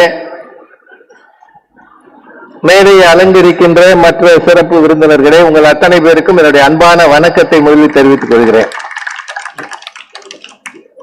இந்த நிகழ்ச்சிக்கு நாங்க தேதி கொடுக்கும் போது முதல்வரின் பிறந்த நாள் விழான்னு சொல்லிதான் கூப்பிட்டாங்க. நாங்க வர்றதுக்குள்ள அந்த 7 நாட்கள் வந்துருச்சு. இப்படி நாங்க நினைக்கலையா? ஏற்கனவே ஒரு 7-8 கேமரா வேற இருக்கு. இது முன்னாடி நாங்க வந்து பேசும்போது என்ன சொல்லுவாங்க, கட்சி கூட்டத்துல பேசினார் கவிதா ஜவஹர் ராஜா, அதுல என் பேரை ராசான்னு வேற போட்டிருக்கீங்க. ஜா போட்டா இடைஞ்சலாயிருமா? அவர் ராஜேஷுக்கு மட்டும் ராஜேஷ்னு ஒழுங்கா போட்டிருக்கிறாங்க. ராசான்னு ஒண்ணு நான் வேற யாராக்கும்னு நினைச்சிட்டேன். கடைசியில நீதான் நம்மளை கூப்பிட்டு வந்தாங்க. அரசியல் பொறி பறந்து கொண்டிருக்கிற நேரத்துல அரசியலுக்கே சம்பந்தம் இல்லாத ஒரு, என்னை பொறுத்த வரைக்கும் நானு, சிவசங்கரி அம்மா, ராஜேஷ் சாருக்கு கொஞ்சம் அரசியல் தெரியும், நிறைய தெரியும். அவரு பெரிய பெரிய தலைவர்களோடு நெருக்கமா இருந்தவர். ஒரு 3 பேரை கொண்டாந்து விட்டு இவரையும் கொண்டாந்து இந்த மேடையில பேச வைக்கிறது ரொம்ப மகிழ்ச்சி, ஆச்சரியம். நாங்க கட்சிக்காரங்க இல்லைன்றதை ஏற்கனவே சொல்லிட்டேன். இன்னொன்னு, இன்னும் கொஞ்ச நாள்ல எலெக்ஷன் இருக்கும்போது ஓட்டு கேட்காம இந்த மாதிரி பேச்சாளர்களை கூப்பிட்டு பேச வைக்கிற தைரியமும் இவருக்கு தான் வரும். முன்னைக்கு தேர் கொடுத்தான்னு 7 வள்ளல்களை பத்தி கவிதா ஜவஹர் சொன்னாங்க. நம்மளால ஓட்டர் லிஸ்ட்ல அவங்க இருக்காங்களான்னு பாப்பாங்க. 7 வள்ளலா, ஓட்டர் லிஸ்ட்ல இருக்கானாயா, அவன்கிட்ட போய் கேளு. கவனம் எல்லாம் அப்படித்தானே இருக்கும் இல்லையா? ரொம்ப பெரிய ஒரு விஷயத்தை முன்னாடி வச்சிருக்கும் போது மார்ச் 1ஆம் தேதியை நினைவூட்டல் செய்கிற ஒரு நிகழ்வு இது. தமிழக முதல்வருக்கு தமிழன் என்கிற முறையில் என்னுடைய அன்பான வாழ்த்துக்களை அவருக்கு தெரிவித்துக் கொள்கிறேன் இந்த மேடையின் மூலமாக. மற்றவர்களுக்கு இப்போ சிவசங்கரி அம்மாலாம் அன்னை இந்திரா காந்தியோட நெருங்கி பழகியவர்கள். ஒரு காலத்துல அவர்கள் எடுத்த பேட்டி ஆனந்த விகடன்ல அவ்வளவு பிரபலமா வந்தது, நாங்கெல்லாம் வாசிச்சு இருக்கிறோம். எங்களுக்கு அவருக்கு அந்த மாதிரி இருந்த தொடர்புகளை போல என்ன மாதிரி ஆட்களுக்கு முதல்வரோடு பெரிய பரிச்சயம் இல்லை. 1-2 மேடைகள்ல பக்கத்துல இருந்து பார்த்திருக்கிறேன். ஆனால் ரொம்ப அன்பாக பேசக்கூடிய ஒரு பெரிய உள்ளம் கொண்ட பெரும் தலைவர் அவர்கள். மதுரையில கலைஞர் நூற்றாண்டு நூலகம் தொடங்கப்பட்ட பிறகு ஒரு மேடையில சந்திச்ச உடனே முதல் கேள்வி அவர் என்கிட்ட கேட்டாரு, பேராசிரியர் சாலமன் பாப்பையா நல்லா இருக்காரான்னு கேட்டார். அது தமிழின் மீது அவருக்கு இருக்கிற பற்றை நான் உணர்ந்தேன். அடுத்து கேட்டார், கலைஞர் நூற்றாண்டு நூலகத்தை பார்த்தீங்களா, எப்படி இருக்குன்னு கேட்டார். அது அவர் மக்களுக்கு கொடுத்திருக்கிற கொடையை பற்றிய சிந்தனை என்று உணர்ந்தேன். பிச்சை புகினும் கற்பை நன்றேனா நம்ம ஊர்ல ஒரு தலைமுறை, ஒரு பிறவியில் நீ படித்தால் 7 பிறப்புக்கு அது உன்னோடு வந்து சேரும். ஒரே ஒரு பிறவி படிச்சா போதும். 7 பிறவிக்கு கூட வரும் தமிழ் இலக்கியம் சொன்னது. படிக்க வைக்க வசதி இல்லாதவர்களுக்கு காலை உணவு தந்து, நீங்க இந்த பள்ளிக்கூடங்கள்ல காலை நேரத்துல ஒரு அசம்பிளின்னு இருக்கும். இதெல்லாம் படிச்ச காலம் நினைவு இருக்கா? அல்லது அரசு பள்ளிகள் மாதிரி இதுல பாத்தீங்கன்னா வெயில்ல தான் நிப்பாங்க, பெரிய கூரை எல்லாம் இருக்காது. ஒரு 10 நிமிஷம் 15 நிமிஷம் அது நடந்துகிட்டு இருக்கும் போதே சில பேர் சொத்துன்னு விழுவாங்க, கீழே மயங்கி விழுவான். வெயிலுக்கு மயங்கல, காலையில கஞ்சி குடிக்காம வந்ததுனால மயங்கி விழுவான். நாங்களே பார்த்திருக்கிறோம். அந்த காலத்துல உடனே தூக்கிட்டு போய் ஏதாவது டீ கொடுப்பாங்க அல்லது பன்னு வாங்கி கொடுப்பாங்க. அந்த காலத்துல வாத்தியார்களுக்கு அவ்வளவுதான் முடியும். இந்த நிலையை இன்றும் இருக்கிறது என்று உணர்ந்து அதிகாலையில் பள்ளிக்கு வருகிற பிள்ளைகளுக்கு காலை உணவு தருகிறார் என்கிறது மிகப்பெரிய விஷயம். அது யாரும் இதுவரைக்கும் யோசிக்காதது. அப்புறம் கல்லூரியில படிக்கிற பெண் பிள்ளைகளுக்கு, ஏன்னா ஒரு பிள்ளை ஒரு வயது வந்துருச்சுன்னா போதும் படித்தது. நீங்களே வச்சு பாருங்க, ஒரு வீட்டுல வசதி குறைவான வீட்டுல ஆம்பளை பையனும் இருக்கா, பொம்பளை பிள்ளையும் இருக்கு. 2 பேரும் அடுத்தடுத்து படிக்க வராங்க கல்லூரிக்குன்னா யார படிக்க வைப்பாங்க? பையனைத்தானே. இப்ப யாருக்காவது பிடிச்சு கட்டி கொடுத்துருங்க, படிக்கவும் வச்சு அதுக்கும் செலவு பண்ணி கல்யாணத்துக்கு செலவு பண்ணணுமா? அப்படித்தானே வீட்டுல பேசுவாங்க. அப்படி பிள்ளைகள் படிக்காமல் போய்விடக் கூடாது என்பதற்காக படிக்கிற மகளிருக்கு, சின்ன பிள்ளைகளுக்கு 1000 ரூபாய் மாதம் தருகிறது மிகச்சிறந்த விஷயம். அதே மாதிரி ரொம்ப வறுமைப்பட்ட குடும்பங்கள்ல இருந்து முதல் முறையாக கல்லூரிக்கு போகிற மாணவர்களுக்கு தமிழ் புதல்வன் என்கிற திட்டத்தில் மாணவர்களுக்கு 1000 ரூபாய். ஏன்னா ஆண்கள் ரொம்ப வருத்தத்தில் இருந்தாங்க. இந்த லேடிஸ்க்கு மட்டும் பஸ்ல ஃப்ரீயா விட்டுறாங்களே, அது சும்மா இருக்காம கிராமத்து பொம்பளை எல்லாம் ஒன்னும் வேலை இல்லைன்னா சரி வண்டி ஏறி ஒரு ரவுண்ட் அடிச்சுட்டு வந்து உட்காந்துருது. ஏக்கா சும்மா தானக்கா இருக்கோம், மதுரை வரைக்கும் போயிட்டு வந்துருவோமா?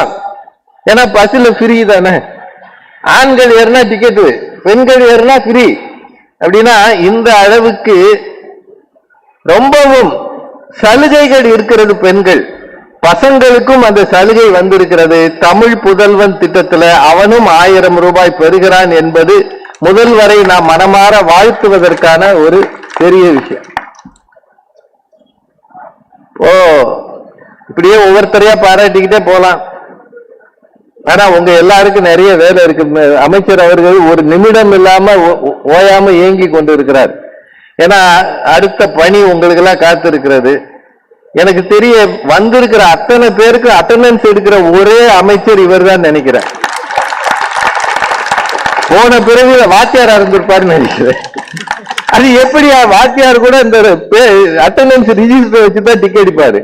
இவர் முன்னாடி பார்த்து ஒவ்வொருத்தர் பேரு சொல்றாருன்னா ஒரு மாவட்டத்தை தன்னுடைய கரங்களுக்குள் வைத்திருக்கிற ஒரு அமைச்சராக அவர் இருக்கிறார்.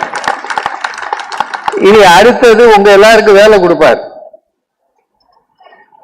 தமிழரின் அறம் பத்தி நிறைய சொன்னாங்க. ஒரே ஒரு குறள் மட்டும் சொல்றேன். அழுக்காறு அவா வெகுளி இன்னாச்சொல் இந்நான்கும் இழுக்கா இயன்றது அறம். ரொம்ப தேவையில்லாத பொறாமை, பேராசை, கோபம், தேவையற்ற தரமற்ற வார்த்தை, இது 4ம் இல்லாது இருப்பதுதான் அறம் அப்படின்னு திருவள்ளுவர் சொல்லியிருக்கிறார். இனி வரும் நாட்கள்ல இதை நினைவுல வச்சுக்கங்க. குறிப்பாக மேடைகளில் பேசும்போது தேவையற்ற வார்த்தைகளை பயன்படுத்தாது இருக்கணும். இதை சொல்றதுக்கு எனக்கு தகுதி இருக்கான்னு தெரியல. மக்களை நெருங்கி போகிறவர்கள் தங்கள் வார்த்தையில் நாகரிகம் வைத்திருந்தால்தான் மக்கள் அவர்களை நெருங்கி வருவார்கள் என்பது என்னுடைய சொந்த கருத்து. இது தயவு செய்து இது உங்க கட்சிக்கு மட்டும் நான் சொல்லல, எல்லா கட்சிக்கும் சொல்றேன். மேடைகளில் நீங்கள் பயன்படுத்துகிற வார்த்தைகள் தான் நடுநிலையாளர்களை உங்கள் பக்கம் திருப்பும். தரமற்ற தேவையற்ற துவேஷமான வார்த்தைகளை எவர் பேசினாலும் மக்கள் அவர்களை அருகில் சேர்க்க மாட்டார்கள். இனி வருகிற கொஞ்ச நாள் உங்களுக்கு ரொம்ப முக்கியமான நாள்.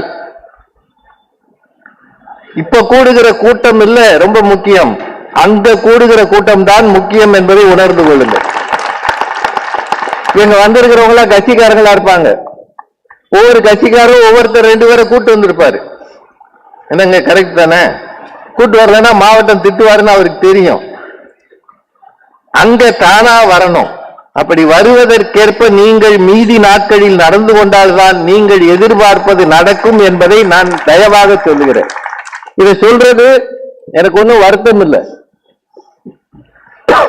அமைச்சர் சொன்னார் இவர் தோன்றதை சொல்லுவார் அப்படின்னு. நாங்க அப்படியே பழகிட்டோம். ஏன்னா எப்பவுமே ஓட்டப்பந்தயத்துல அந்த இறுதி சுற்றுல ஓடுறதானுங்க முக்கியம். இவ்வளவு நேரம் ஓடுனது முக்கியமா? அந்த 4 பேர் சேர்ந்து ரிலே ரேஸ் ஓடுவாங்கல்ல, 4வது ஆள் ஓடி போய் கோட்டை தொடுறான் பாருங்க, அதுதான் முக்கியம்னா இப்போது ஓடுவது 4வது ஆள் ஓடுகிற ஓட்டம் என்பதை நீங்கள் புரிந்து கொண்டீர்கள் என்றால் நல்லது. முதல்வர் அவர்களை எவ்வளவு பாராட்டினாலும் தகும். நான் மதுரைக்காரன்றதுல நான் கல்லூரி முடிக்கும் போது மேற்படிப்புக்கு எங்க படிக்கிறது, அரசின் உயர் தேர்வுகளுக்கு எப்படி தயாராவது, IAS IPS மாதிரி படிப்புகளுக்கு மதுரையில் இருந்து தயாராக முடியுமா, இப்படியெல்லாம் எங்களுக்கு எதுவுமே தெரியாத கண்ணு தெரியாது தெரிஞ்ச மாதிரி இருந்தோம். காரணம், அந்த காலத்துல நல்ல நூலகங்கள் இல்லை, வழிகாட்டுவதற்கு யாரும் இல்லை, சோசியல் மீடியா மாதிரி இன்டர்நெட் எதுவும் இல்லை, கூகுள் இல்லை. ஆனால் மதுரை மாதிரி ஒரு தெற்கு நகரத்தில் கூட உலகத்தரம் வாய்ந்து 4 லட்சம் புத்தகங்களோடு ஒரு நூலகத்தை உருவாக்க முடியும் என்றால், இளைஞர்கள் அடுத்த தலைமுறையினர் மேல் படிப்புக்கு உயரப் போவதற்கு ஒரு சரியான இடத்தை அவர் தயாரித்து தந்திருக்கிறார் என்றால், இந்த திட்டம் வரும் நாட்களில் கோவைக்கும் திருச்சி போன்ற நகரங்களுக்கும் போய் சேரும் என்றால், அதுதான் அடுத்த தலைமுறையை உருவாக்குகிற அரும் பெரும் பணி என்று சொல்கிறேன். இதை செய்வதற்காகவே முதல்வர் அவர்களை நாம் நீடூடி வாழ்க என்று வாழ்த்துவோம்.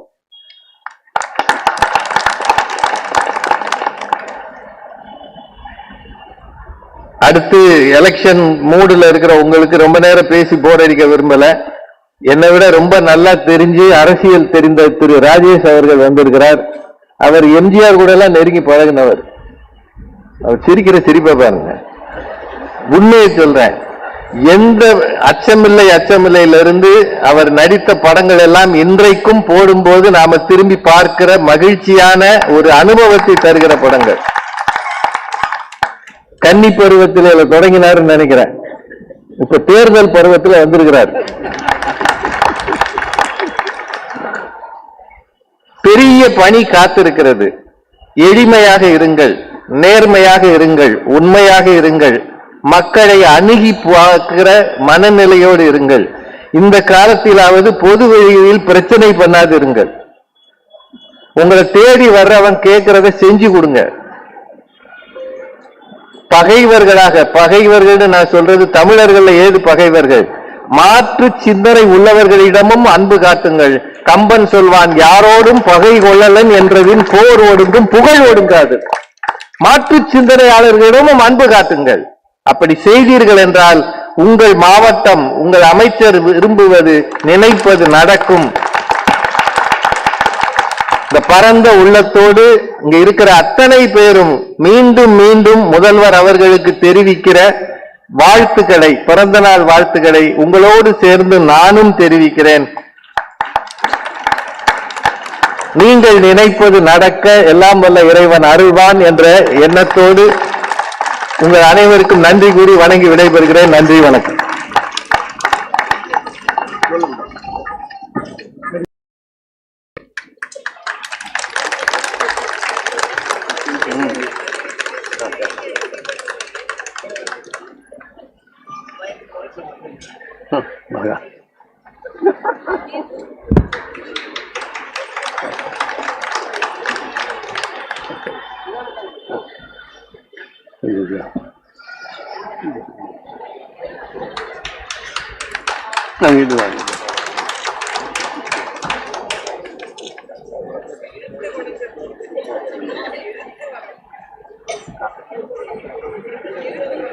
சென்னை இளைஞர் அணி சார்பில் கொளத்தூர் கிழக்கு பகுதியில் மக்கள் முதல்வரின் மனிதநேய திருவிழா. கடவுளுக்கு தான் திருவிழாவெல்லாம் பண்ணி இருப்பாங்க. மனிதநேய திருவிழா, ஏன்னா ஒரு இந்து நேர அறத்துறையில் இருக்கிறதுனால மதிப்புக்குரிய சேகர் பாபு அவர்கள் அருமையான வார்த்தையை பெற்றிருக்கிறார். மனிதநேய திருவிழா. ஹியூமனிசம் தான் உலகத்திலே மிக மிக உயர்ந்தது. ஹியூமனிசம், அறமே தமிழர் அரசியல், அதுவே தலைவர் வாழ்வியல். அது உண்மை. பெருமதிப்புக்குரிய ராசா அவர்கள் சொன்னார்கள், ஏதோ 4-5 முறை பார்த்திருக்கிறேன் என்று, பழகி இருக்கிறேன் என்று. யார்? ராசா சார் முதல்வரோடு. நான் 83 தான் அவரோடு பழக ஆரம்பித்தேன். 40 ஆண்டுகள் முடிந்து விட்டன. அன்றைக்கு எப்படி என்னிடம் சிரித்தாரோ, பேசினாரோ, பழகினாரோ, அதுதான் இன்னைக்கு சிஎம் ஆன பிறகும் அப்படியே தான் இருக்கிறார். அதுதான் மன முதிர்ச்சி. பதவி இல்லாத காலத்துல தலையை குனிஞ்சுக்கிட்டே போவாங்க, ஏர்போர்ட்லயும் ரயில்வே ஸ்டேஷன்லயும். பதவி வந்துட்டா தலையை நிமிர்ந்துருப்பாங்க, ஆனா கண்ணு தெரியாது. நம்மளையெல்லாம் இந்த பெரிஃபரல் இமேஜ் மாங்கல்ல, அது தெரியாது. கண்ணுல சத வளர்ந்த மாதிரி, கேட்ராக்ட் வந்த மாதிரி போடுவாங்க. அந்த மாதிரி எல்லாம் இல்லாமல் எல்லா நேரத்திலும் அந்த சிரிப்பு ஒண்ணு வச்சிருப்பாரு. சிஎம் உடைய சிரிப்பு, கவர்ச்சிகரமான ஒரு சிரிப்பு ஒன்று சிரித்து, நல்லா இருக்கீங்களா, நல்லா இருக்கும் அப்படின்னு கேட்கக்கூடிய அந்த பாங்கு, அதுக்கு அருமையான விஷயம் வந்து அறமே தமிழர் அரசியல். பெருமதிப்புக்குரிய சேகர்பாபு அவர்கள் உற்காலிக்குன்னு சொல்லுவாங்க. இந்த தம் அடிக்கிறது, தண்ணி அடிக்கிறது, இந்த மாதிரி ஒரு செல்லுல மெமரியில போய் செல் மெமரி அண்ட் மசில் மெமரிமாங்க. அவருக்கு உடம்பு பூரா மெமரி பூராவே என்னன்னா எப்ப பார்த்தாலும் வேலை செஞ்சுக்கிட்டே இருக்கணும். அவருக்கு தண்டனை கொடுத்தா ஒரு 48 நாளைக்கு வேலையே சேவங்க வீட்டுல இருக்கணும்னு சொல்லி 1 கோடி ரூபாய் கொடுத்தா இருக்க மாட்டாரு. அவருக்கு அதை விட தண்டனை வேற எதுவுமே இல்லை. 1 கோடி தர்றாங்க, 48 நாளைக்கு வீட்டுல அமைதியா இருங்க அப்படின்னா அதுதான் ஒரு பெரிய தண்டனை. ஏன்னா அவர் ஒர்க்காலிக் ஆகிட்டார். கலைஞர் மாதிரி டாக்டர் கலைஞர் அவர்கள் ஒரு 10 நிமிஷம் கேப் கிடைச்சாலும் ஒரு வேலை வைப்பாரு. அவங்களையெல்லாம் பார்த்துதான் நான்லாம் 5 நிமிஷம் கேப் இருந்தாலும் அந்த இடத்துல ஒரு வேலை பார்ப்பேன், ஓய்ந்து உட்காரவே மாட்டேன். அது போல சேகர் பாபு அவர்கள், நான் எத்தனையோ அவருடைய கூட்டத்துக்கு அழைப்பு விடுத்து நான் வந்திருக்கிறேன். அவருடைய சுறுசுறுப்பு, அவருடைய ஓயாத உழைப்பு, அவங்க வீட்டுல சம்சாரத்தை தான் பாராட்டணும். ரொம்ப எந்த அளவுக்கு அவங்க ஹெல்ப் பண்றாங்க அப்படின்னு. எனக்கு முன்பாக வரவேற்புரை வாசித்த முரளிதரன் அவர்களே, நாகராசன் அவர்களே, லோகேஷ் அவர்களே, எனக்கு முன்பாக பேசிவிட்டு அமர்ந்திருக்கிற பெருமதிப்பிற்குரிய எழுத்தாளர் சிவசங்கரி அவர்களே, பட்டிமன்ற புகழ் ராசா அவர்களே, ராஜா அவர்களே, கவிஞர் கவிதா ஜவஹர் அவர்களே, கவிதா ஜவஹர் அவர்களையும் பட்டிமன்ற ராஜா அவர்களையும் நிறைய நேரிலும் தொலைக்காட்சியிலும் பார்த்து ரசித்திருக்கிறேன். அவங்க மாதிரி ஃப்ளோ எல்லாம் வராது, ஏன்னா நாங்கெல்லாம் எழுதி கொடுத்து படிக்கிறவங்க. அது பாட்டுக்கு வந்துகிட்டே இருக்கோம் சப்ளை. எத்தனையோ மேடைகளில் மைக்குகளை பார்த்தவர்கள். ஐயா ஸ்டாலின் அவர்கள் 70வது பிறந்த நாள். இதுல கொஞ்சம் அரசியல் நல்லா கொஞ்சம் தெரியும்னு சொன்னாரு தாசா சார். அதனால இப்ப என்னன்னா, இந்தியா ஒரு நாட்டிலே 20 தேசிய இனங்கள், 12 சிறிய தேசிய இனம், 8 பெரிய தேசிய இனம் என்று 20 தேசிய இனங்களை உள்ளடக்கிய நாடு. பல்வேறு மொழிகள், பல்வேறு கலாச்சாரம், உணவு, உடை, எல்லாவற்றிலும் மாற்றங்கள். உணவிலிருந்து மதம், 6 மதம், இப்படி இருந்த ஒரு இந்தியா பிரிட்டிஷ்காரனுடைய நேரடி ஆட்சி 1857 வரும்போது, விக்டோரியா மகாராணியுடைய ஆட்சி வரும் பொழுது இந்தியா என்ற ஒன்று உருவானது. இதுல எந்த அளவிற்கு நம்ம மனிதநேயத்தோடு இருந்தால் அதான் நல்லது. சாணக்கியரின் அர்த்த சாஸ்திரத்தில் ஒண்ணு எழுதுதான், ஏன்னா அவங்களுக்கு ரொம்ப பிடிச்சது அர்த்த சாஸ்திரம். அதுல ஒண்ணு எழுதுறாரு, இந்த பரம்பரை அரசியல் இப்ப சொல்லிட்டு இருக்காங்க, குடும்ப அரசியல், பரம்பரை அரசியல். அது அர்த்த சாஸ்திரத்தை எழுதுறான். அவங்களுக்கு சார்பா சொல்றேன். மோடிஜி எல்லாம் அதை பத்தி அடிக்கடி சொல்றாரு. பரம்பரையாக ஒருவன் ஆட்சி செய்தால் அவனுடைய செல்லிலையும் டிஎன்ஏலையுமே அவனுடைய அனுபவம் கலந்திருக்கும். அப்பாவோ தாத்தாவோ அமைச்சராகவோ கட்சி தலைவராக இருந்தால் அதை பார்த்து கொண்டே இருப்பவன் சிறு வயதிலிருந்தே அவன் அதற்கு பக்குவமாகிறான் என்று சாணக்கியர் சொல்லுகிறார். இப்ப டெமோக்ரஸி வந்துருச்சு, ஓட்டு போட்டு யாரு வேணாலும் நிக்கலாம் என்று. இப்பயே அவர் சொல்லுகிறார். அதான் நான் நண்பர்களிடம் சொன்னேன், திமுக 57 ஆட்சிக்கு வந்துச்சு, ஏறக்குறைய இன்னைக்கு 56 வருடங்கள் ஆகிறது. காங்கிரஸ் ஆட்சி கட்சி ஆரம்பிச்சு 1883 என்று எனக்கு 83 85 ஞாபகம் இல்ல. காங்கிரஸ் கட்சி அவ்வளவு நாள் 47 இருந்து ஆட்சியில் இருக்கு. அவர்களுக்கு 2 ஜெனரேஷன் வந்திருக்கும். இப்ப 10 வருடம் தான் ஆகுது. ஒரு கற்பனையாக வைத்துக் கொண்டால் அவர்களுக்கு பிறக்கின்ற பிள்ளைகள் அப்பதான் ஜெனரேஷனை பத்தி நீங்க பேச முடியும். வடநாட்டில் எடுத்துக்கொண்டால் பலவே குடும்பங்கள் அப்படியே குடும்பமாக வரும். இந்து மதத்தின் மேல் அசைக்க முடியாத நம்பிக்கை இருந்தால் கர்மாவை நம்ப வேண்டும், பிரம்மாவை நம்ப வேண்டும், தலைவிதியை நம்ப வேண்டும். தனக்கு சாதகமான ஒன்றை மட்டும் எடுத்துக்கொண்டு மற்றதை விட்டு விடுவது மனித இயல்பு. அது இந்தியாவில் ரொம்ப இருக்கும். அதனால விதிப்படி பார்த்தால் அவர்களுக்கு எது கிடைக்கணுமோ அதை கிடைக்கும். இதான் பிரம்ம ரகசியம். இந்த பிரபஞ்சம் இருக்கிறது, இந்த பிரபஞ்சம் யாரை எங்கு எப்பொழுது கொண்டு வந்து நிறுத்தும் என்று தெரியவே தெரியாது. அதே சாணக்கியன் இன்னொன்னு சொல்லுகிறான், இந்த நிதி ஒதுக்குறாங்கல்ல, மக்களுக்காக நிதி ஒதுக்குகின்ற நிதியை,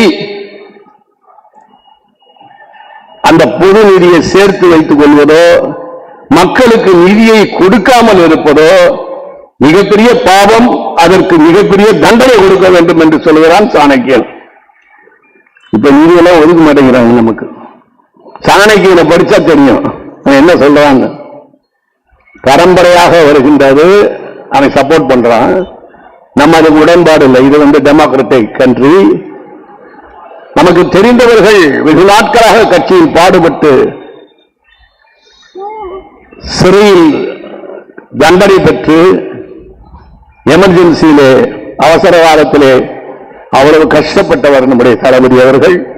அதனால தகுதியானவர் என்பதிலே மாற்று கருத்து இல்லை. என்ன கஷ்டம், ஒரு வருடம் உள்ள இருந்தாரு, ஒரு வாரமே உள்ள இருக்க முடியாது. எல்லாம் சுகவாசியாக வசதியாக கடந்த ஒரு 40-43 ஆண்டுகளாக திரைப்படத்துக்கு வந்த பிறகு வசதியை தேடிக்கொள்கிறோம், வசதியும் வருகிறது. அப்ப நிதியை ஒதுக்காவிட்டால் தண்டனை. ஒரு பெரிய பணக்காரன் இருக்கான், அவன் 2 பங்கு 3 பங்கு சம்பாதிச்சிட்டான்னா அவனுக்கு தண்டனை கொடுக்கணும், அவனுக்கு கணக்கு பார்க்கணுங்கிறான் சாணக்கியன். சாணக்கியன் எழுதாததே இல்லை. காலங்கள் கடந்தாலும் சாணக்கியனுடைய அர்த்தசாஸ்திரத்தை எடுத்து படிச்சு பாருங்க. அந்த அளவிற்கு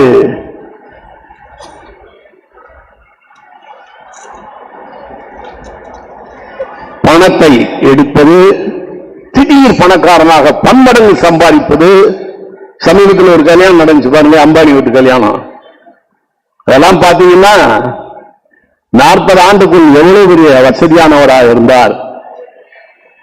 நமக்கு கொடுக்க வேண்டிய பணத்தை அங்க ரைட் ஆஃப் செய்வது, நாம் லோன் கட்டவில்லை என்றால் நம்மளை எல்லா பொருள்களையும் அபகரிப்பது, ஆனால் அவர்கள் லோன் கட்டவில்லை என்றால் அதை ரைட் ஆஃப் செய்வது, விட்டு கொடுப்பது போன்ற விஷயங்கள் எல்லாம் சாணக்கியன் எழுதியிருக்கான். ஃபாரன்சிக் சயின்ஸ்ல இருந்து, கிரைம்ல இருந்து, கிரிமினாலஜியில இருந்து, உளவியல் இருந்து அனைத்தையும் சாணக்கியன் எழுதியிருக்கிறான். எடுத்து பார்த்தீங்கன்னா தெரியும். இந்தியாவிலே இந்துக்களும் முஸ்லீம்களும் மற்ற மதத்தினரும் ஒற்றுமையாக இருக்க வேண்டும் என்று ரொம்ப சொன்னதே அக்பர். அவன் சொன்னான் அக்பர். அதனாலதான் ராஜபுட் பெண்களோட எல்லாம் கல்யாணம் வச்சுக்கிட்டான் அக்பர். அப்படிப்பட்ட ஒரு இந்தியா பற்றுல பாருங்க, நாம் தான் ரொம்ப பற்று வச்சிருக்கோம். வடநாட்டிலே சுபாஷ் சந்திர போஸின் பேர் வைப்போம், சுபாஷின் பேர் வைப்போம், சந்திரபோஸின் பேர் வைப்போம், ஜவஹர்னு பேர் வைப்போம், நேருன்னு பேர் வைப்போம், இந்திரான்னு பேர் வைப்போம். இப்ப கூட வச்சுக்கிட்டு இருக்காங்க ராகுல், அது பிரியங்கா, அதெல்லாம் பேர் வச்சிருக்காங்க. ஆனால் அவர்களில் ஒருவர் கூட காமராஜரோ சிதம்பரமோ, செக்குழுத்த சிதம்பரத்தை பேரோ, திருப்பூர் குமரனோ, சின்னமருது பெரிய மருதுவோ, வேலு நாச்சியாரோ யாருடைய பேரையும் நாம் வைத்துக் கொள்ள மாட்டார்கள். ஆனால் நாம் தான் அவர்களை நேசித்து பேர்களை வைத்துக் கொண்டிருக்கிறோம். வல்லபாய் பட்டேல், குப்தா, பூபேஷ், இந்த மாதிரியெல்லாம் பேர்கள், இந்திரஜித், இந்த மாதிரியான பேர்கள் எல்லாம் அவர்களுடைய பேர்களை நாம் வைத்துக் கொண்டிருக்கிறோம். நம்மை போய் பற்றில்லாதவன் என்று சொல்லுகிறார்கள். ஏன்னா இந்த தமிழகத்திலே 2வது உலக மகா யுத்தத்திலே எப்படி சர்ச்சிலும் ஜோசப் ஸ்டாலினும் கை கொடுத்தார்களோ, ரூஸ்வெல்ட்டும் கை கொடுத்தார்களோ, அதை போல யார் நமக்கு நம்முடைய நலனுக்கு பாதகமாக இருக்கிறார்களோ அவர்கள் ஆட்சி பீடத்தில் அமரக்கூடாது. நமக்கு யாரு சாதகமாக இருக்கிறார்களோ, தளபதி தலைமையில் இருக்கின்ற இவர்கள் சாதகமாக இருக்கிறார்கள் என்று சொல்லும் பொழுது நாம் தளபதியை ஆதரிக்க வேண்டும், திராவிட முன்னேற்ற கழகத்தையும் ஆதரிக்க வேண்டும். சில பேர் சொல்லுவாங்க, என்னையா செஞ்சாங்க, என்ன எங்க வீட்டுல கேட்ட மாதிரியே இருக்கு அப்படின்னு யோசிப்பேன். வீட்லயே தான் சொல்றாங்க, என்ன செஞ்சாங்கிறாங்க. அண்ணன் தம்பியும் தான் கேட்கிறாங்க, வீட்டுல பிள்ளைகளும் அதான் கேட்குது, என்ன செஞ்சீங்க நீங்க? ஏதோ பூமி சுத்துது, அதை சுத்தி விட்ட மாதிரி நினைக்கிறாங்க. நான் சுத்தி உள்ள பூமி அது பார்த்து சுத்தம். ஆனா எப்படி நீங்க எல்லாம் வளர்ந்து வந்தீங்க, இவ்வளவு வசதி எப்படி வந்தது என்று கேட்டால் நாங்க சாமி கும்பிட்ட வந்துச்சு. சாமி ஒரு பெரிய ரோல் பண்ணது எல்லாருக்கும். ஆன்மீகத்தை பற்றி மணிக்கணக்கில் பேச முடியும். நீ ஒழுக்கமாகவும் நேர்மையாகவும் இருந்தால் கடவுள் உன்னை தேடி வருவார். நீ அறகுறையா இருந்தாதான் நீ கோயிலுக்கு போய் கடவுளை தேடணும். நான் கோயிலுக்கு போய் 53 வருடங்கள் ஆகிறது. உண்மை, பொய் சொல்லல. 53 வருஷம் ஆச்சு. நல்லாதான் இருக்கேன். 74 முடிஞ்சு இப்ப 75. 74 வயசுல தான் கொஞ்சம் ஆஸ்பத்திரி போனேன் ஒரு 30 நாள். அப்பயாவது ரிப்பேர் பண்ண உடம்ப. 75வது வயசு ஓடிட்டு இருக்கு. நல்லா தான் இருக்கேன். யாருக்கும் எந்த தீங்கும் இருக்கக்கூடாது, தன்னுடைய பொருளை அபகரிக்க கூடாது. இப்படி எல்லாம் கொள்கைகளோடு வள்ளுவன் வகுத்ததை போல் வாழ்ந்து கொண்டிருந்தால் எந்த மதத்தையுமே பின்பற்ற தேவையில்லை. யாராவது ஒரு சாமியை மனசுல வச்சுக்கிட்டு டெய்லி கூட கும்பிடுங்க, விளக்கை ஏற்றி வைத்து வள்ளலாரை போல் வேடுங்கள். ஆனால் மத சம்பந்தமான உள்ள சண்டைகள் நம்ம இந்தியாவின் எதிர்காலத்தையே பாதிக்கும். இந்தியாவின் எதிர்காலம் மிக மிக கேள்விக்குறியாக இருக்கிறது. டெவலப்பிங் கண்ட்ரிகளில் நம்ம உட்கார்ந்திருக்கோம். அதனால் கடவுள் என்பது தனி உடைமை, அதை பொது உடைமையாக்க கூடாது. பொது உடைமையாக இருக்கிறதெல்லாம் தனி உடைமையாக்கி கொண்டிருக்கிறார்கள் இந்தியாவிலே. எது பொது உடைமையாக இருக்க வேண்டுமோ அதெல்லாம் தனி உடைமையாக்குறார்கள். முதலியார் ராஜாஜி கூட ஒரு தடவை சொன்னார், தனி உடைமைக்கெல்லாம் கொண்டு போகாத, எல்லாத்தையும் பொதுவா வையே என்று சொன்னார். அதனால நம்முடைய நாட்டிலே நாட்டுப்பற்று, மொழிப்பற்று, இனப்பற்று இவைகளெல்லாம் பாசிசத்தை நோக்கி ஓடிக்கொண்டிருக்கிறது. நான் கவனித்துக் கொண்டிருக்கிறேன். ஜாதி, மதம், இனம், மொழி, கட்சி இவைகளில் சார்ந்து நாம் ஒரு சாரராக எந்தவித நீதி நியாயமற்ற நிலைமையிலே அடுத்தவங்களை திட்டுறாங்க. எப்படி திட்டுறாங்கன்னு தெரியல. என்ன வேகமா பேசுறாங்க. நான் கூட வேகமா பேச முடியும். வீரபாண்டிய கட்டம் இல்ல, சிவாஜி என்ன மாதிரி கத்த முடியும். அதனால அது இதயத்துக்கு அவ்வளவு வீக்கு. மக்கள் தலைவர் எம்ஜிஆர் சொன்னாரு, அவர் சத்தம் போட்டே பேச மாட்டார். பாத்துறீங்களா? எம்ஜிஆர் சத்தம் போட்டு பேச மாட்டார். அவருக்கு கொஞ்சம் பயம். இதயம் எப்படி பாதிக்கும் சொல்லு. நம்ம எவ்வளவு பேசுறோமோ அவ்வளவு இதயம் பாதிக்கும். ஆனால் இருந்தாலும் எதிரியை திட்டும்படி அவங்களுக்கு தெரியவே இல்லை. எதிரி என்று நினைத்துக் கொண்டு எதிர்க்கட்சிகளை கண்டபடி பேசுகிறார்கள். நாகரிகம், பண்பாடு இல்லாமல் நடந்து கொள்கிறார்கள். அந்த நாகரிகம் பண்பாடுடைய மொத்த உருவமே தளபதி அவர்கள். என்ன பண்பாடு? எங்கிருந்து கற்றுக்கொண்டார்? அண்ணாவிடம் இருந்து கற்றுக்கொண்டாரா? எம்ஜிஆரிடம் இருந்து கற்றுக்கொண்டாரா? இல்ல கலைஞருடைய ஜீன் இருந்து வந்ததா? பெரியாரிடம் கற்றுக்கொண்டாரா? ஏன்னா அவர் பார்க்காத அரசியல் தலைவர்கள் இல்லை, அவர் நெருங்கி பழகாத அரசியல் தலைவர்கள் இல்லை.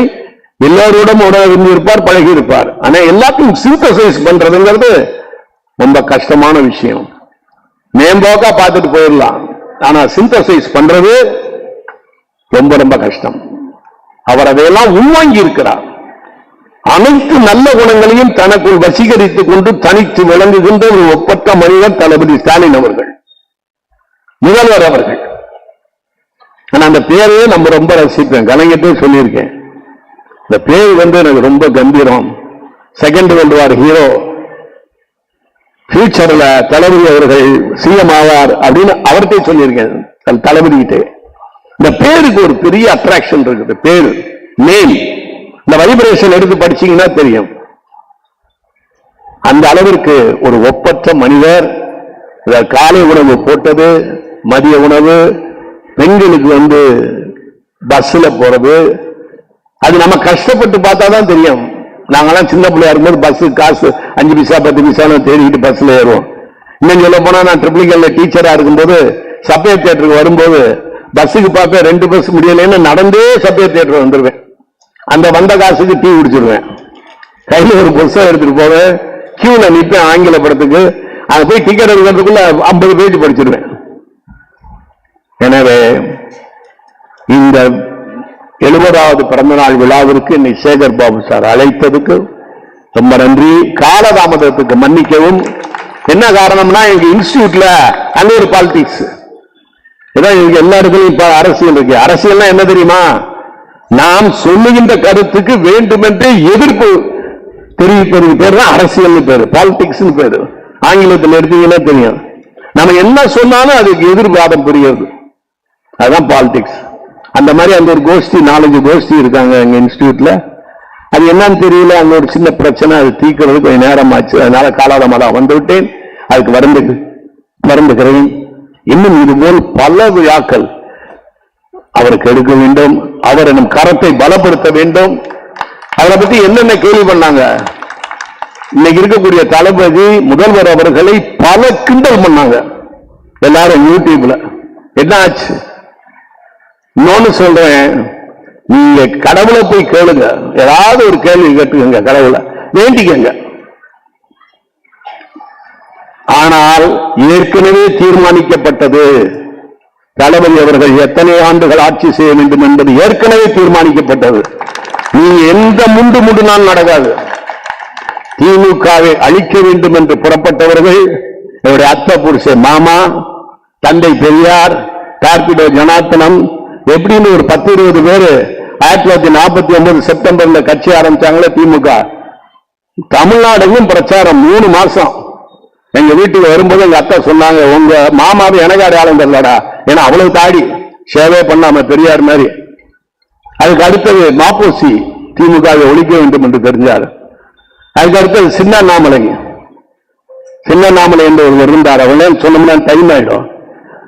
அதுக்கப்புறம் கண்ணதாசன் அவர்கள், கவியரசு கண்ணதாசன் அவர்கள், ஈகே சம்பத் அவர்கள், இப்படி எக்கச்சக்கமான பேரு திமுகவை ஒழிக்க வேண்டும் என்று தமிழ்நாடெல்லாம் சுற்றுப்பயணம் செஞ்சாங்க. அது வளர்ந்துகிட்டே தான் இருந்துச்சு, ஒழியல. மக்களுக்கான திட்டங்களையும் மக்களுக்கு சேவை செய்து கொண்டிருந்தால் மக்களுடைய ஆதரவு என்றைக்கும் இருக்கும். யாரும் யாரையும் ஒழிக்க முடியாது, தெரிந்து கொள்ளுங்கள். எல்லாரும் பேசிக்கிட்டு இருக்காங்க, குடும்ப அரசியலை ஒழிக்கிறேன், திமுக ஒழிக்கிறேன், அங்க ராஜீவ்காந்தி குடும்பத்தை ஒழிக்கிறேன். ஹிட்லர் 65 லட்சம் ஜூஸை கொண்டா, ஹிட்லர், அடால்ஃப் ஹிட்லர். எல்லாரையும் ஒழிக்கணும்னு நினைச்சு கடைசியில் 8,65,000 ஜூஸ் கான்சன்ட்ரேஷன் கேம்ப்ல இருந்தாங்க. மிச்ச சொச்ச ஜூஸ்களை கொன்றுவிடு என்று கடைசி லெட்டர் எழுதினா. கடைசி லெட்டர்லயே அந்த ஒரு 8,65,000 பேரும் காப்பாற்றி விட்டுட்டாங்க. அதுல ஒரு ஆளு தான் மார்கரெட் தாட்சர், லண்டன்ல போயிருந்தாங்க. 40,000 பேர் லண்டனுக்குள்ள போனாங்க. இப்படியே உலகம் பூரா யூதர்கள் போனாங்க. நீ உலகத்தை ஆள்றது யூதர்கள் தான், அப்புறம் தான் கிறிஸ்டியன், அப்புறம் தான் இஸ்லாமியர்கள். உலகத்தை ஆளுபவர்கள் நம்பர் 1 யாருன்னா யூதர்கள். போட்டு நசுக்குனா அதுதான் மேலே எந்திரியும். அதனால யாரையும் நசுக்கணும்னு நினைக்காதீங்க, சாமி கிட்ட வேண்டுங்க, உங்க கடவுள்கிட்ட. இல்ல சாமியே இல்லைங்கிறாங்க, நீங்க வளர்ந்துகிட்டே இருக்காங்க. பெரியாருடைய சிஷ்யங்கிறாங்க, கடவுள் இல்லை, ஒளிய கடவுள் முட்டாள் அப்படிங்கிறார் தந்தை பெரியார் அவர்கள். ஆனா அவர்களுடைய சிஷ்யர்கள்லாம் இப்படி வளர்ந்துகிட்டே இருக்காங்களேன்னு கடவுள்கிட்ட சொல்லுங்க, கும்பிடுங்க, ஆறுகால பூஜை பண்ணுங்க. அதனால கடவுள் கேட்பாரு. ஆனா நம்ம கடமையை நம்ம செஞ்சுக்கிட்டே இருப்போம். கடமை கண்ணியம் கட்டுப்பாடு அல்லாஹ் சொன்ன மாதிரி மிக அருமையாக நாம் கொண்டு செல்வோம். எங்கு போனாலும் எவ்வளவு செய்தாலும் மனிதனுக்கு நன்றி இருக்காது. இது ஜெமினிகேஷன் அடிக்கடி என்று சொல்லுவாரு, மறைவு தாண்டா ஒரு மனுஷனுக்கு பெரிய வரப்பிரசாதம். என்ன சார் சொல்றீங்க அப்படின்னு. எங்க அப்பா 4 வயசுல உங்களுக்கு சேர்த்தாரு, அது இப்ப நினைச்சுக்கிட்டீங்கன்னா என்ன வருது, அதனால எங்க அப்பா மறந்துட்டேனா, இல்ல மனுஷன் மறந்துடுவான்டா எவ்வளவு செஞ்சானோ அப்படிம்பாரு. என்னை கிண்டல் பண்ணுவாரு, இன்னும் ரொம்ப நல்லா இருக்குன்னு முயற்சி கொண்டு இந்த மவுண்ட் ரோட்ல சிலையா வைக்க போறாங்க உனக்கு அப்படின்பாரு. நன்றி மறந்துடுவாங்க மக்கள். வீட்டிலும் அதே கதி, நாட்டிலும் அதே கதி. மைக்ரோ பாலிடிக்ஸ் எப்படி இருக்கோ அப்பதான் மேக்ரோ பாலிடிக்ஸ். வீட்டுக்குள்ள என்னென்ன பாலிடிக்ஸ் நடக்குது அதுதான் பப்ளிக் நடக்கக்கூடிய பாலிடிக்ஸ் என்று சொல்லிக்கொண்டு என்னுடைய சிற்றுரையை முடித்துக் கொள்கிறேன். ஏன்னா 24 நிமிஷத்துக்கு மேல பேசக்கூடாது. அப்புறம் அப்படின்றீங்க நீங்க. ஒரு செல் சுத்துவதற்கு 24 நிமிடம் ஆகிறது. அதான் ஒரு நாளிகை. 3 நாளிகை சேர்ந்தது ஒரு முகூர்த்தம், 60 நாளிகை சேர்ந்தது ஒரு நாள். ஒரு நாளிகைக்குள்ள முடிச்சிட்டேன் நான். நன்றி, வணக்கம்.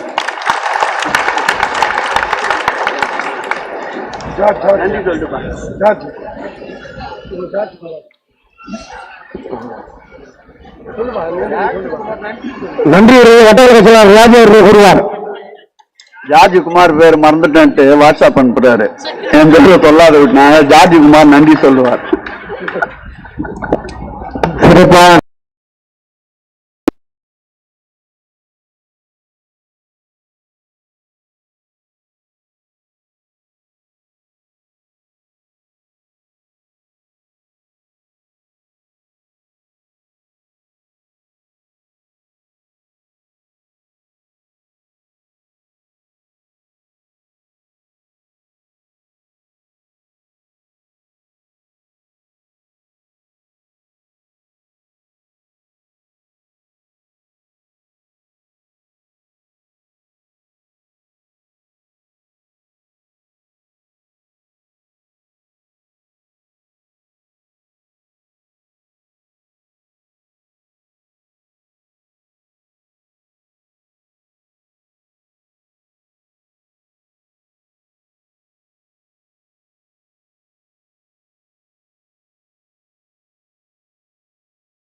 சொல்லுப்பா. இப்பொழுது கவிஞர் கைராஜ் அக்கா உரையாற்றுவார்.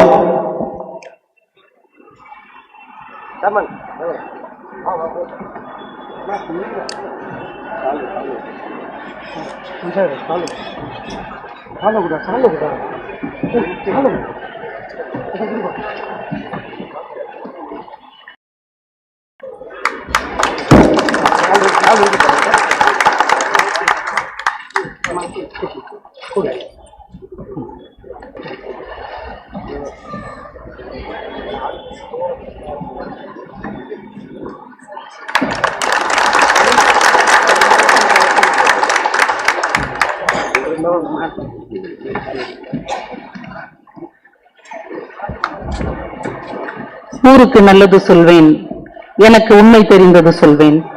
சீருக்கெல்லாம் முதலாகும் ஒரு தெய்வம் துணை செய்ய வேண்டும். சென்னை கிழக்கு மாவட்ட இளைஞரணி சார்பில் கொளத்தூர் கிழக்கு பகுதியில் மக்கள் முதல்வரின் மனிதநேய திருவிழாவை அறமே தமிழர் அரசியல் அதுவே தலைவர் வாழ்வியல் என்கின்ற தலைப்பின் கீழ் மிக சிறப்பாக நிகழ்த்தி கொண்டிருக்கிற நம்முடைய அன்பிற்கினிய முதல்வர் அவர்களுடைய வலது கரமாகவும் இங்கே வாழ்ந்து கொண்டிருக்கிற மக்களின் இதயமாகவும் இயங்கிக் கொண்டிருக்கிற அன்பு அண்ணன் மாண்புமிகு PK சேகர் பாபு அவர்களே, இந்த விழாவிற்கு தலைமையேற்றுக் கொண்டிருக்கிற திரு தனசேகர் அவர்களே,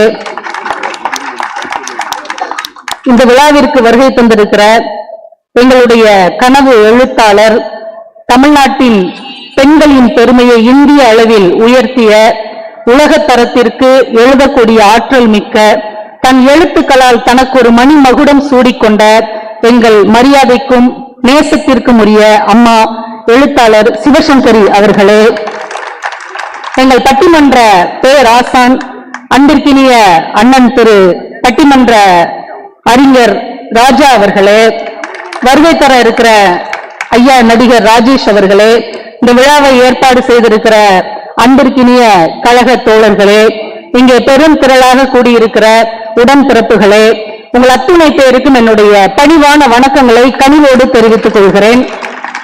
இங்கே தலைப்பு கொஞ்சம் சீரியஸான தலைப்பு தான் அண்ணன் கொடுத்திருக்கிறாரு. அறம் அப்படிங்கிறது இந்த தமிழர் வாழ்க்கையினுடைய தொடக்கமாகவும் தொடர்ச்சியாகவும் தமிழர்களுடைய வாழ்க்கையின் அடையாளமாகவும் இருப்பது அறம் என்கின்ற ஒரு மிகப்பெரிய விஷயம். அது நம்முடைய தலைவருடைய அரசியலில் எப்படி கலந்து இருக்கிறது என்பதை மக்களுக்கு கொண்டு செல்வதற்காகவே இந்த தலைப்பை அண்ணன் சேகர் பாபு அவர்கள் இங்கே தந்திருக்கிறார். அறம் அப்படின்னா என்ன அப்படின்னா, உலகத்தின் மற்ற நாடுகள் நாகரீகம் என்கின்ற எல்லையை தொடுவதற்கு முன்பாகவே நாகரிகத்தை நட்டு வைத்த சமூகம், காவிரி கரையில் நடத்தி வைத்த சமூகம் நம்முடைய தமிழ் சமூகம்.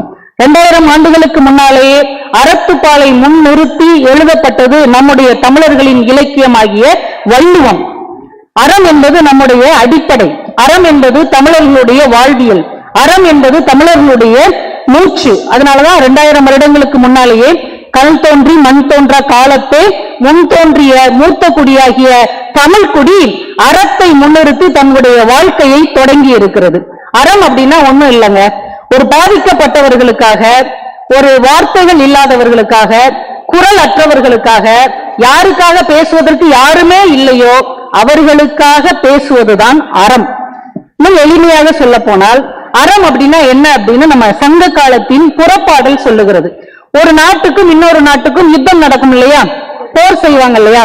ஒரு நாட்டுக்கும் இன்னொரு நாட்டுக்கும் போர் நடக்கும்போது அங்க எந்த ஒரு நெறியுமே இருக்காது, அங்க எந்த ஒரு ஒழுக்கமும் கடைபிடிக்கப்பட மாட்டாது, அங்க எந்த ஒரு நியாயமும் இருக்காது. சண்டை ஜெயிக்கணும் அப்படிங்கிற எண்ணம் மட்டும்தான் இருக்கும். ஆனால் அப்படி ஒரு நாட்டோடு இன்னொரு நாடு போர் செய்ய போகும்போது கூட ஒரு நாட்டுக்கு எது முக்கியமா இருக்கணும்? காலாட்படை முக்கியமா இருக்கணும், வேல்படை முக்கியமா இருக்கணும், யானைப்படை முக்கியமா இருக்கணும், குதிரைப்படை முக்கியமா இருக்கணும். இந்த 4 படைகளை காட்டிலும், இந்த 4 படைகளை தாண்டியும் ஒன்று அந்த நாட்டுக்கு இருக்க வேண்டும். அது என்ன தெரியுமா? அறம் என்று நம்முடைய சங்க இலக்கியம் உலகத்திலேயே முதல்ல போருக்கு எது முதலில் தேவை என்று சொன்னது நம்முடைய தமிழர்கள். நீ ஒரு நாட்டோட சண்டைக்கு போறனா உன் பக்கம் அறம் இருக்க வேண்டும், உன் பக்கம் நியாயம் இருக்க வேண்டும், உன் பக்கம் உண்மை இருக்க வேண்டும் என்று முதலில் பதிவு செய்தது நம்முடைய தமிழர் இலக்கியம். இதையும் தாண்டி அறம் என்றால் என்ன